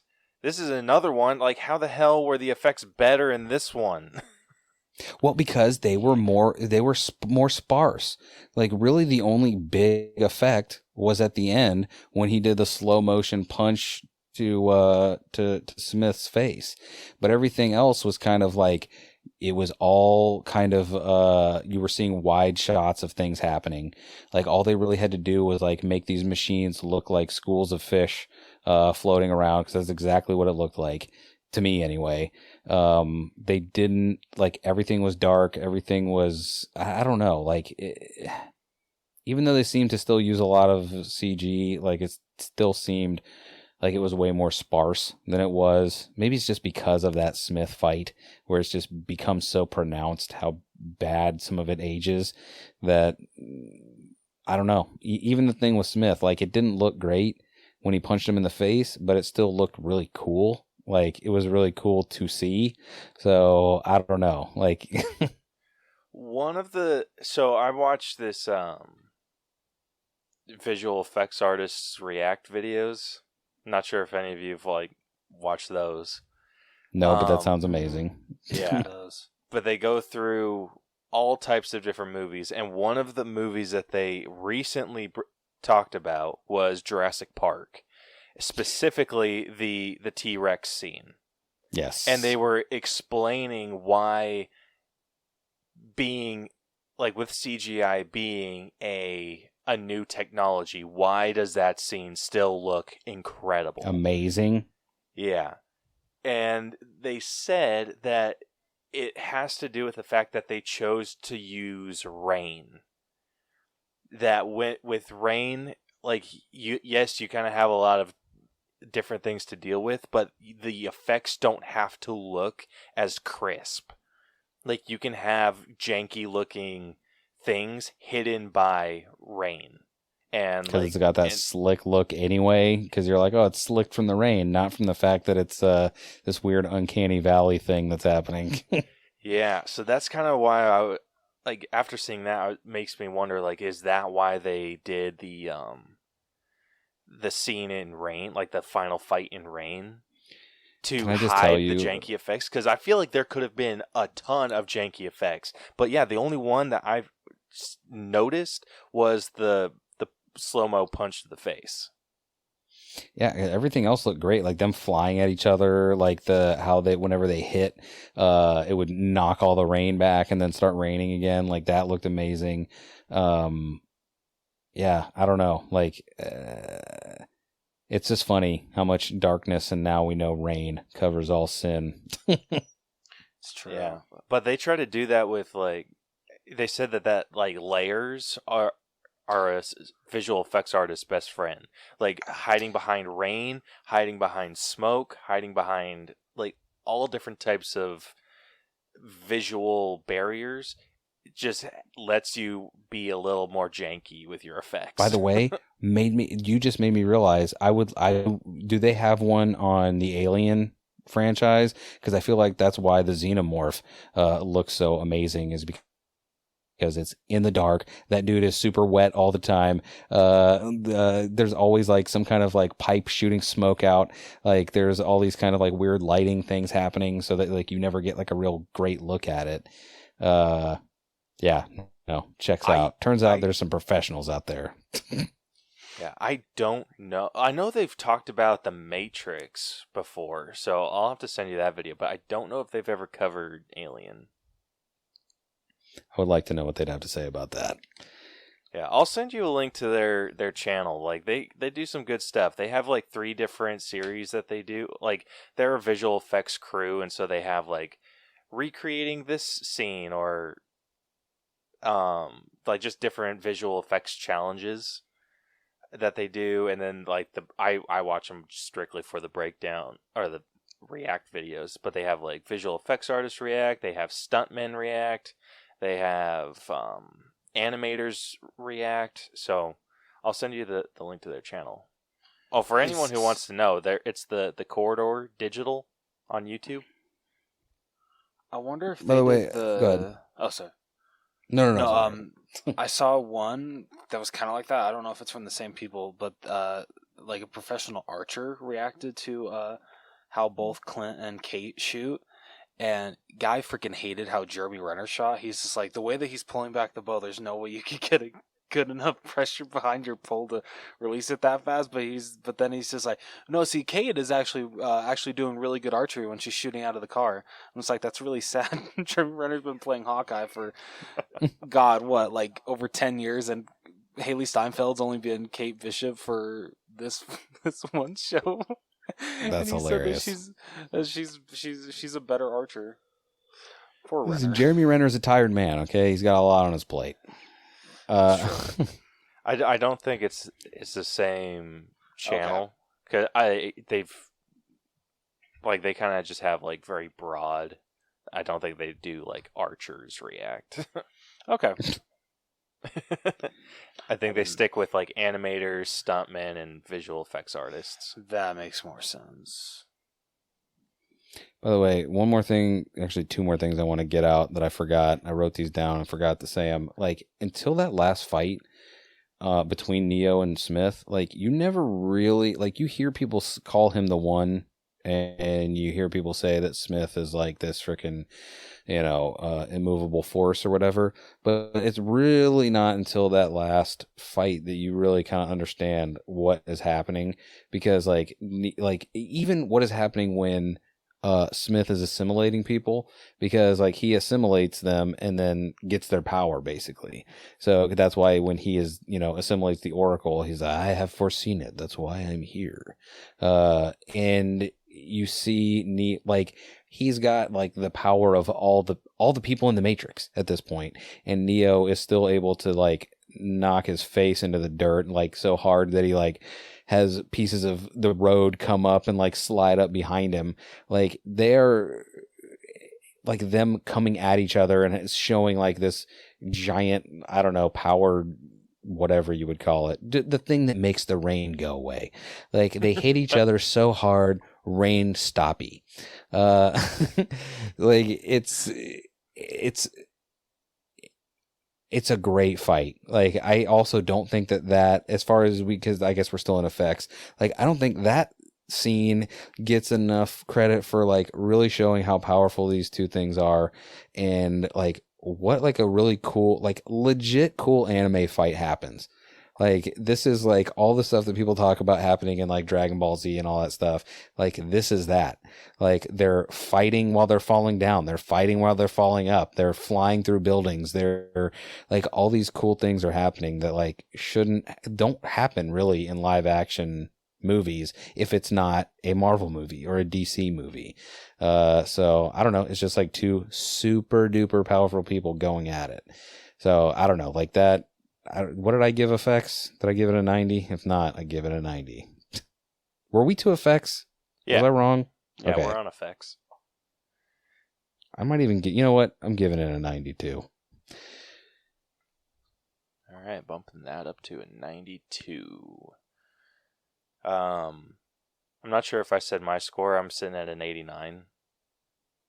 And I feel like that's pretty high, like generous. Yeah, not generous. Like, I think it's pretty well earned. My biggest issue, aside from the slow-mo face punch, was the final fight with, or not the final fight, the battle with the Sentinels in Zion. What do you mean? You don't think 5 mech suit or 12 mech suits versus 250,000 squiddies were? You don't think that was normal? It wasn't necessarily that, because I feel like the close-up shots looked really good. The mech suits looked really cool too. It was when they gave us a wide shot and you could see the Sentinels flying around. They just felt very almost too uniform. I was willing to forgive that because we kind of... Have you guys done a breakdown of the Avengers, the original Avengers? Yes. Like, I feel like the Chitauri swarms, whenever they came, were kind of the same thing. Like, you would see stuff close up and you would be like, oh, that's cool. But when it was like wide shots, like, it would just be like, there's some nameless guys flying around on hoverboards or whatever. That's cool, I guess. And this was kind of that. You know what I mean? Like, it's not, I'm not saying that was good or bad. I'm saying that, like, it kind of was like, I don't know. I think the answer would ultimately be like, what are you supposed to do? Like, they're not real. We just need something moving in the background and let you know there's a lot of them. This is the best we're going to be able to do. Because it seems like that problem has not really been able to be super resolved when you need to have like a lot of things be portrayed at once. So I don't know. I was a little more forgiving of that, considering that not much has changed really.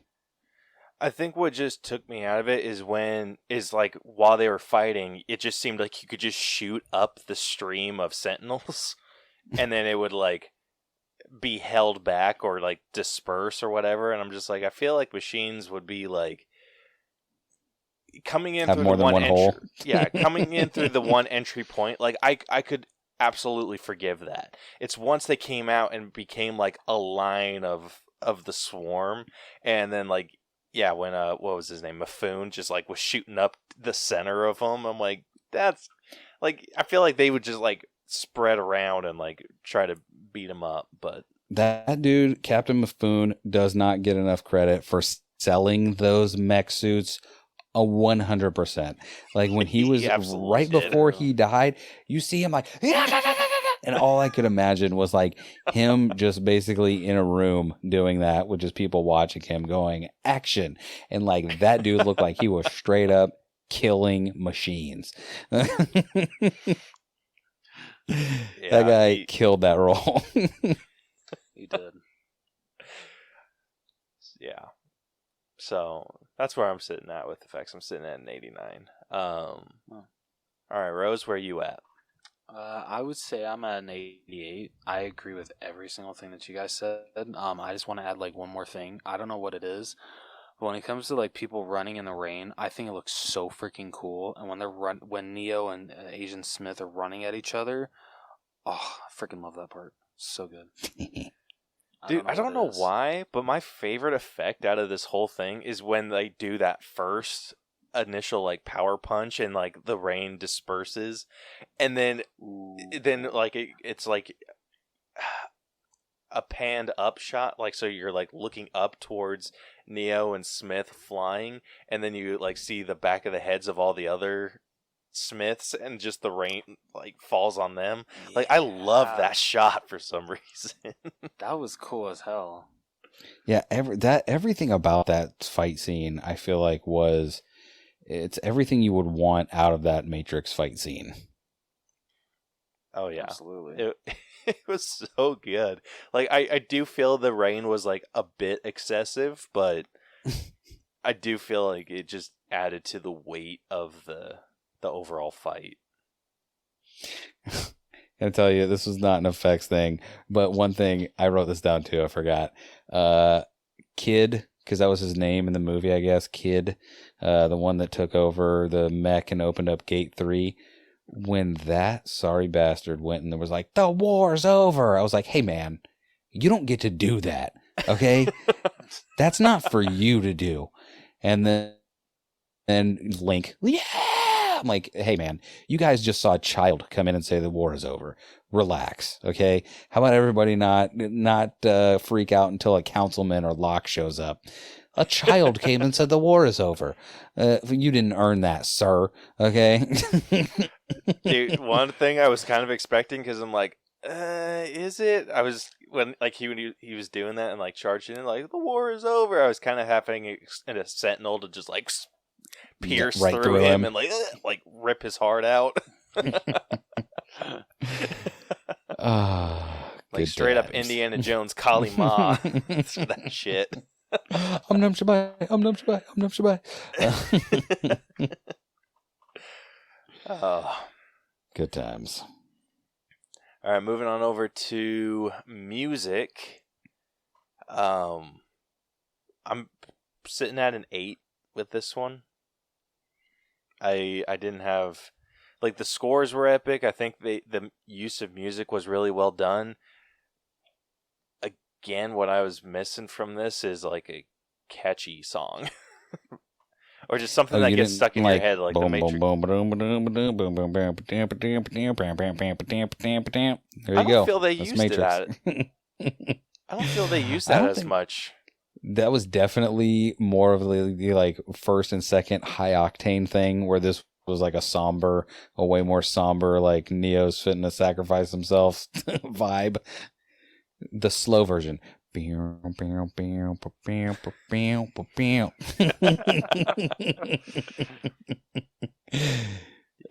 they play it with piano.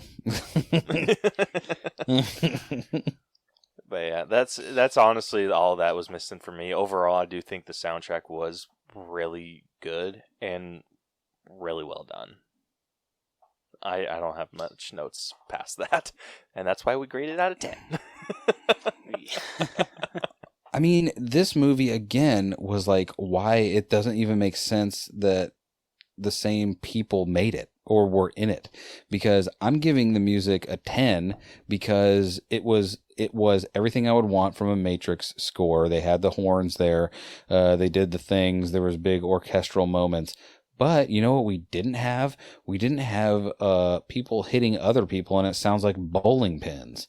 Like we didn't have and nobody even one time went boing. Like nobody did that. Like it was just crazy that like how like weirdly almost slapsticky the second one was, and this one was like all right. We'll take it seriously. Let's just finish this thing up and make it a good one. That is very true. I completely forgot about that. All right, so DJ's at a 10. Where are you at, Rose?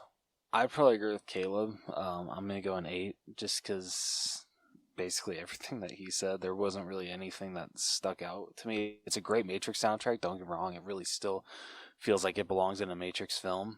And it gets you hyped for the parts that you're supposed to get hyped for, especially the score that plays during the Neo and Agent Smith fight. But nothing really like hugely stuck out to me. Alrighty, well that averages us out to a 9 for music. Not bad. Alright, and then next up we got costumes. I forget what I gave the second one, but I think I'm at the same level. I gave it like an 8. Yeah, like, I mean, just what would wasn't be super impressed with what would you say the criteria would be for a 10? Because like I feel like this was like the costumes weren't, because I would say a 10, but you don't write that down yet, because the only reason I was thinking 10 is because like nothing seemed necessarily like over the top where I was like, ooh, I want to dress like that for Halloween. But there was nothing that I saw that I was like, what? No one would wear that. Like, that's not a thing. Like, nothing was like superly impressive or underwhelming or out of place. Like, I think everyone, they seem like that's exactly what they would be dressed like and how they would be acting, like in the way that they're dressed. Like, I don't know. That's why I thought 10, because I'm like, so yeah, what would you say would have made it a 10? That's a tough one, because it's like, I know we gave the first Matrix a 10 when it came to costumes. Well, because that one was like flamboyantly like, there is this drab world juxtaposed against this Matrix world where we're going to be like super extra and like, look as cool as possible while doing the coolest things. Where like this movie, especially against that movie, like it had basically nothing to do with the Matrix at all. Like there was times where they were in the Matrix, but it really wasn't like,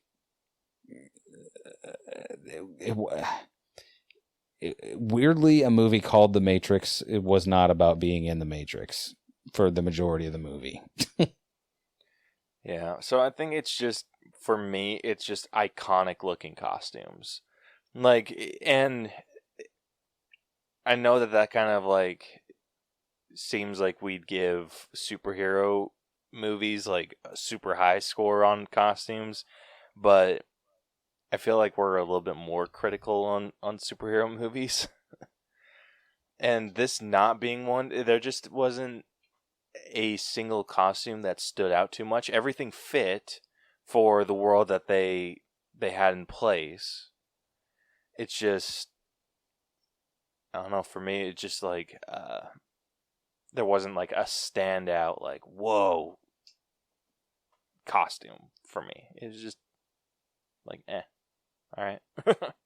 I will say a 9 then. A 9. Because I don't know, like I hear what you're saying and I understand it, but I feel like if the only thing that was holding this movie back from being a 10 was having one iconic look, then I feel like then, in my eyes, then that just makes it a 9. Because if it was right on the cusp, then close but no cigar, so 9 out of 10. Yeah, I think what would have bumped it up for me would have been a final form for Neo. I mean, he took off that weird looking duster that he had in the second one, so That is fair. You know what? I don't know if this would have worked as well as I think it would, but I think during the fight with Agent Smith at the end, had he defeated him and after been assimilated and then broke open and became Neo once again, had he come in a white outfit, that would have worked. Ha. Never mind. That would have been super on the nose. You are now cleansed, Agent. Yeah, no, not Smith, Agent Smith, Neo. Yeah, it's just you're saying a whenever pure white leather outfit, but I'm like, yeah, no. As I speak it out into the world, it sounds super dumb. Because you're thinking of what it would have been, you're like, no. They would have looked like the Ghost Twins. Yeah, that's exactly where I was at. So, never mind. Don't listen to me. That's so funny. Rose?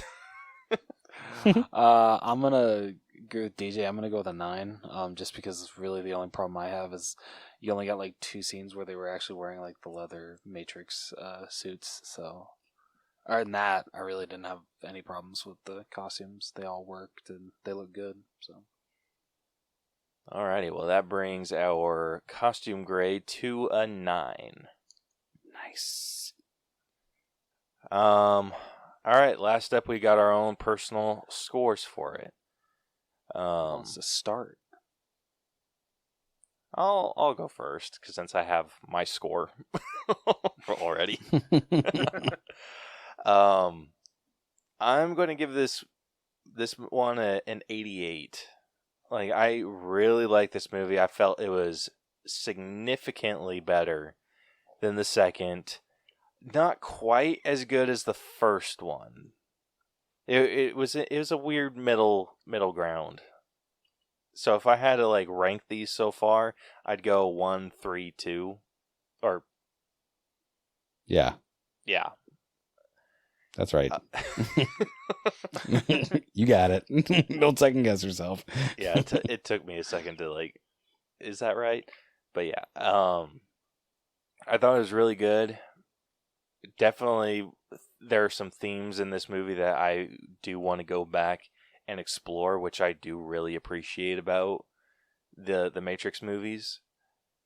I feel like anytime I've heard different podcasters talk about the Matrix, there are so many different filters that you can watch this through. Mm-hmm. There's one that I listened to that was talking about the Matrix and saying that you could watch it through a Christianity filter. And Interesting. yeah, and there's just a bunch of different ones that you could watch the Matrix through, and I think that leads for a really interesting movie and can kind of give you some fresh eyes on each viewing, with the more the filters that you can watch it through. So I appreciate that about it. So Yeah, I'm sitting at an 88. For me, I feel it did a very good job tying it all together, especially with what they had to come from with the second one. I actually relate the third one, and I'm sure DJ hates me doing this. I relate the third one of this to how J.J. Abrams had to walk into The Rise of Skywalker, whereas with Rian Johnson, he barely went anywhere with The Last Jedi, at least to me.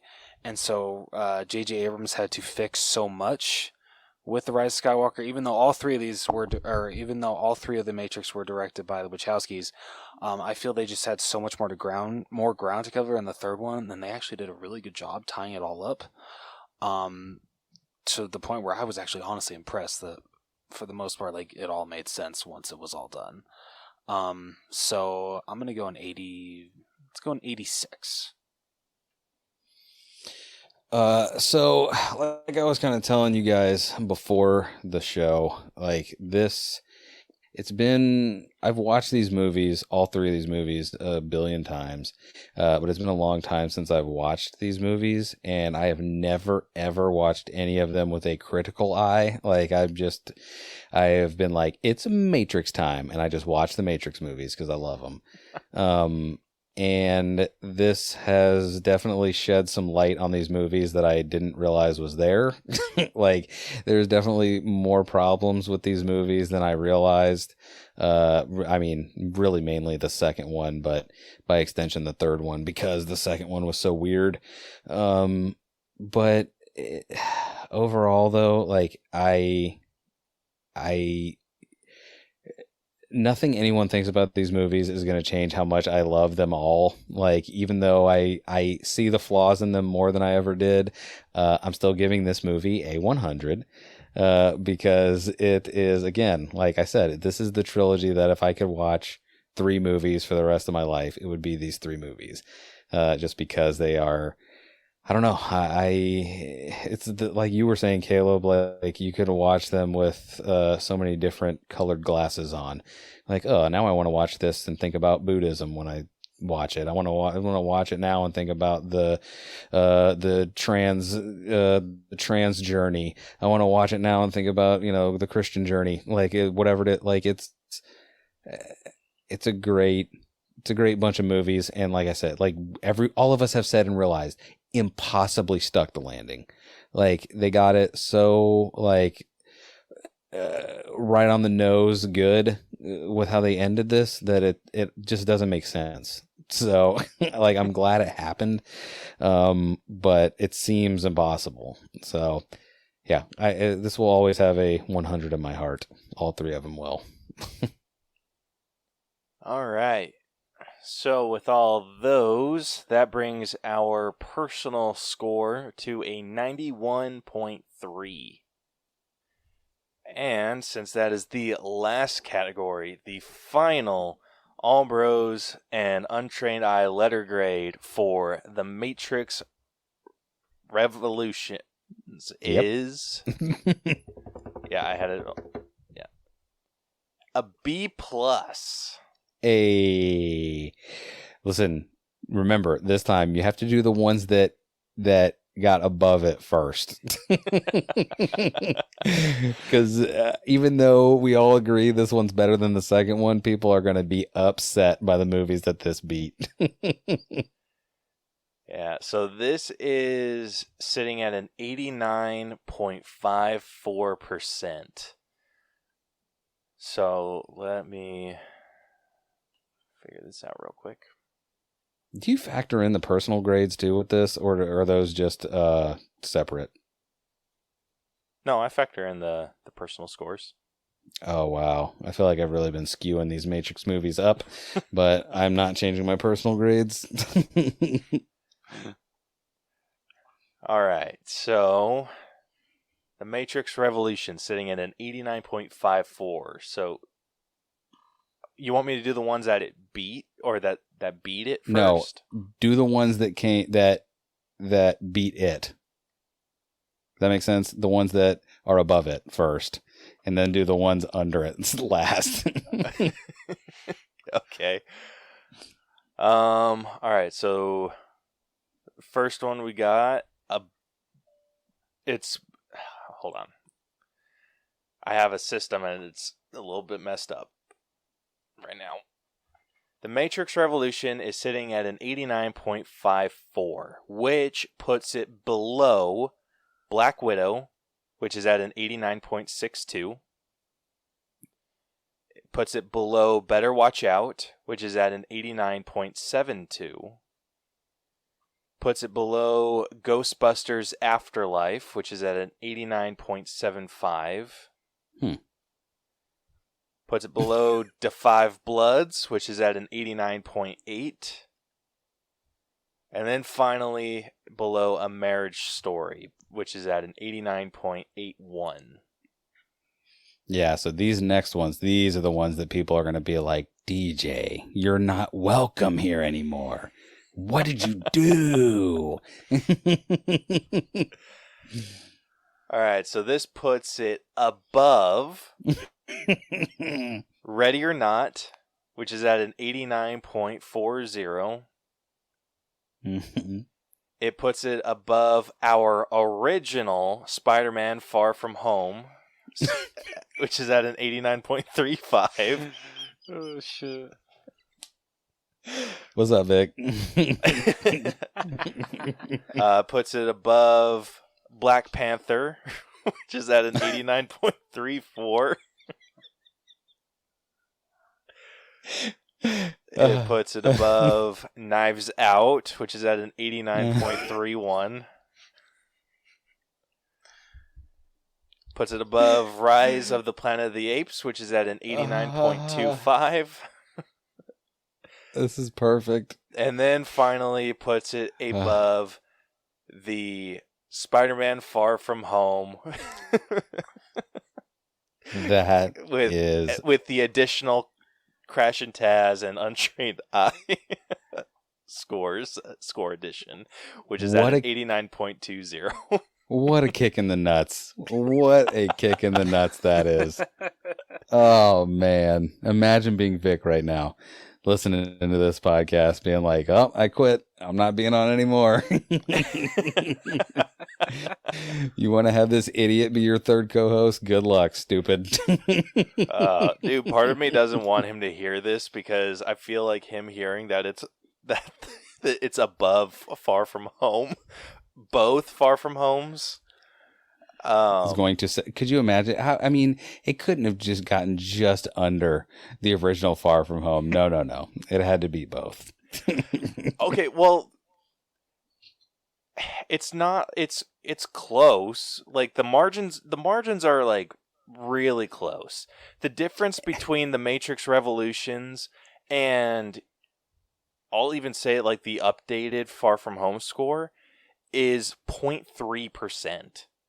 I mean, listen, it's not fair. Like, it's not fair because, like, these are my favorite movies. There was no way that no matter what I graded them, like, the personal was going to be 100. Like, it's not fair, but, I mean, what did Scott Pilgrim get rated? Like a C+ or something? Like, life isn't fair, bro. None of us feel good about that one. Life just isn't fair sometimes. Sometimes the third Matrix is better than a Spider-Man movie. That's all. Bet you Vic tries so hard to make sure like No Way Home gets as high as it can. I know. It kind of makes me feel like I have to be overcritical. Considering what it's on, considering what it's at right now on Rotten Tomatoes, maybe he might have a good point. What's it at? It's at a 95% right now. Oh, damn.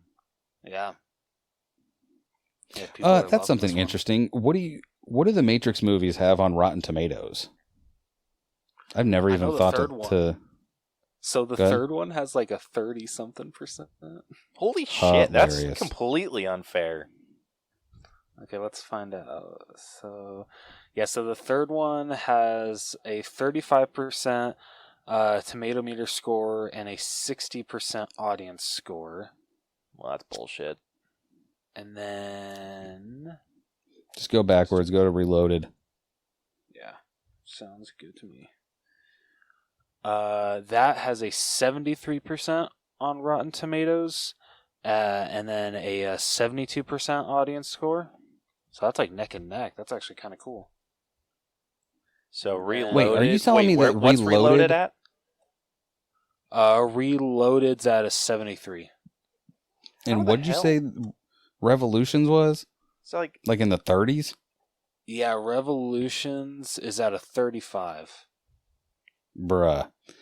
This is why the only review that matters is ours. Yeah, for sure. The Oh original, my God.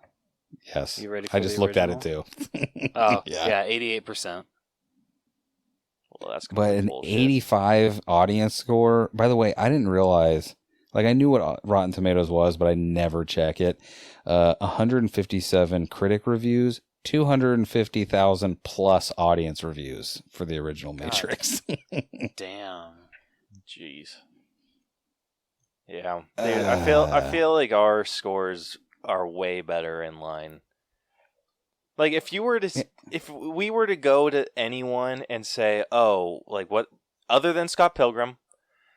Because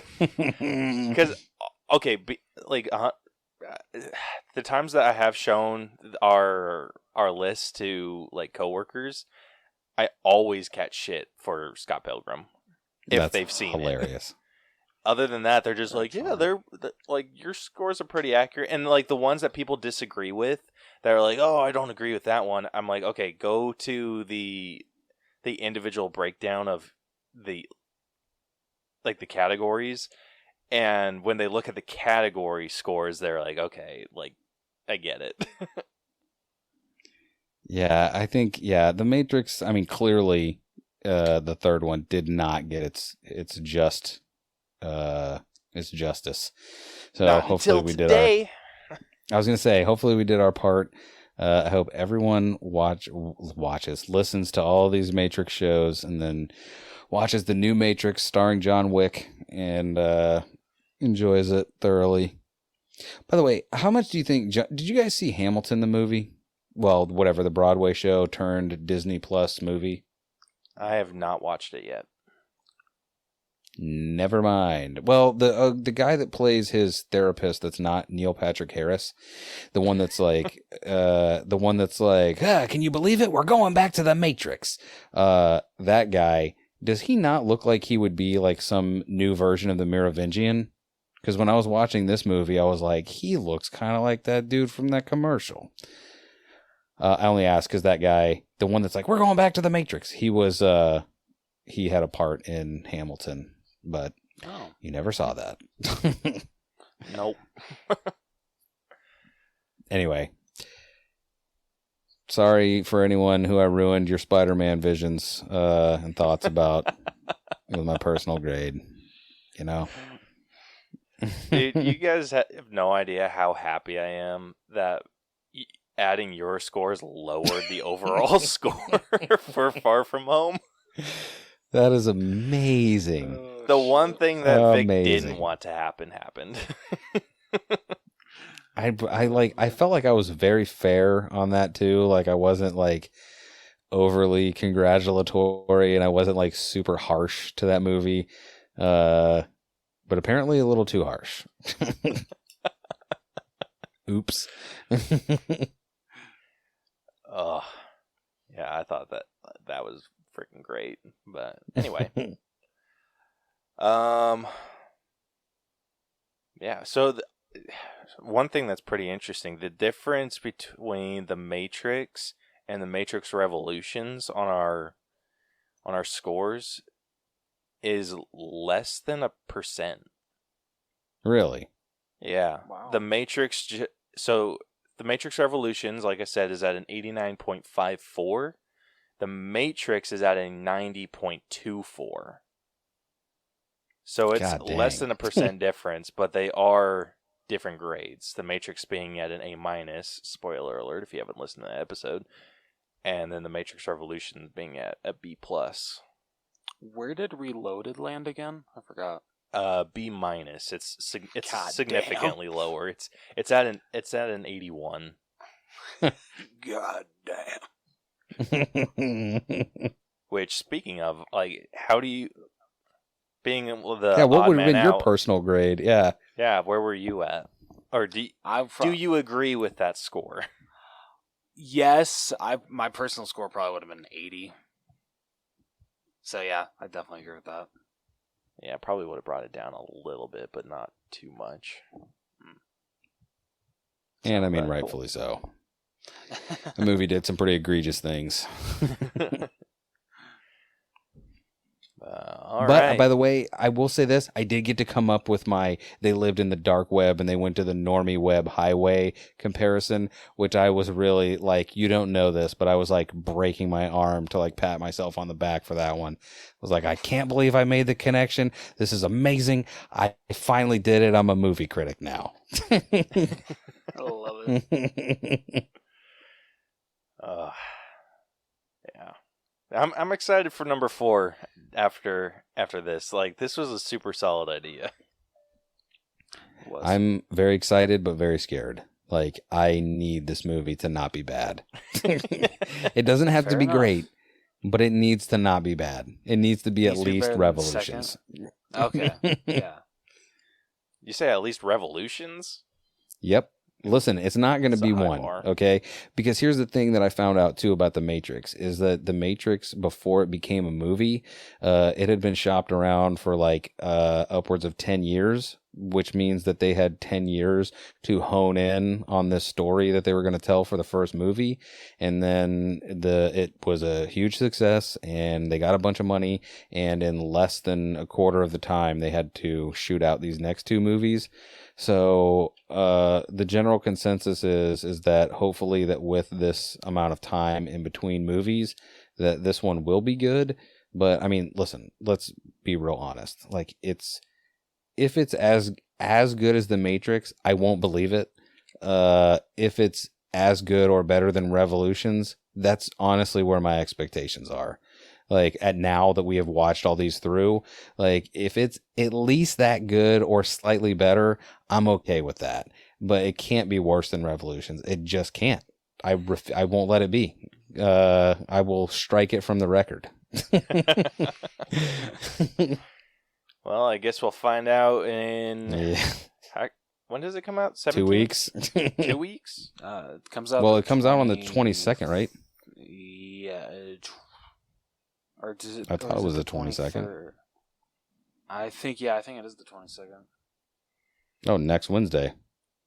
Well, sorry, from this Wednesday. Yeah, that's what I meant. It's the 20th, everybody. All right, well, I do believe that concludes this week's breakdown. DJ, would you like to tell everyone where they can find all of your lovely content? If you somehow don't know by now, then what are you even doing with your life? Are you a new listener to the All Bros? Well, hello, how are you? You started at the end of a trilogy. I'm not sure why you did it, but I'm glad you're here. I do a podcast with my wife, Beth, called The Untrained Eye. It's very good. You can find it wherever you're listening to podcasts right now. If you want to find us on Twitter or Instagram, Untrained iPod at whatever, or at Untrained iPod. I'm posting on there again on Instagram and Twitter. So check it out. There's things happening. Send us an email, untrainedipod@gmail.com. Buy a t-shirt at nowhere.nothing. Get a hat at wedon'tsellhats.com. What else? There's nothing. Check out Ben. Are hats one size fits most, or are they adjustable? So they're not like the fitted caps. They're like those. You know how when you were a kid and you had quote unquote jeans, but they were just like they had the stretchy top. You know, like they're all bunched up and stretchy at the top. Like that's what our hats are like. They just like they are one size fits all because they just bunch up and you can just put them on and they fit pretty much any size dome. So remember we don't have hats at nohats.com. That was a long bit for no hats. Yeah. The Untrained Eye. Check us out right now. Do it. Hell yeah. And I'll put links to everything that they do in the episode description. Well, if you like this episode, want to hear more of our stuff, be sure to follow and subscribe to us wherever you listen to podcasts. We are pretty much anywhere, hopefully. But yeah, if you can also catch all of our episodes on YouTube as well as our social media, where you can find us at Facebook, facebook.com/theallbros, Twitter and Instagram. Our handle is @theallbros. We also have a TikTok, which is @theallbros. And you can DM us if you have an episode idea, want to answer our question of the week, or if you would want to join us for an episode. We would love to have anyone on. You can also email us at theallbroschannel@gmail.com. Check out our website, tinyurl.com, where you can find links to everything that we do, where you can listen to the podcast, learn a little bit more about us, buy merch if you want. You can get more customizable merch on our website, or you can go to TeePublic, which there's a link on the website for that. But apparently, the only thing that we're worth getting. I was gonna say, what's our monster house update? We've had 3 more purchases. Mm-hmm. That's right. Tell your friends. You have no Get your idea Monster how House frustrating merch, that is bro. Yeah, it is beyond frustrating for me. Every time I get an email, you got a sale. I'm like, if it is Monster House, I'm going to snap. Son of a bitch. So good. Ridiculous. Anyway, look forward to next week, where we will be breaking down the latest Marvel movie, Spider-Man No Way Home. More than likely featuring our unofficial third host, Vic. Just so you know, everyone almost tuned out for a second. They were like, another one with DJ. Oh, Vic. Okay, thank God. Oh, God. I thought we were going to have to hear him again because he doesn't put his voice on the internet enough. Dude, I doubt that. The episodes with you and Vic on them end up being our more popular ones. That's funny. I love that. That's awesome. Yeah. So you guys can look forward to that next week. And until then, this has been the All Bros Podcast. I'm Caleb. And I'm Jonathan. And I'm Mr. Anderson. Yes. Welcome back. Oh, and we will catch you guys next week. Deuces. So long. Bye-bye. Got Herbert and Mario. Yeah. I don't know what you're talking about. Oh, shit.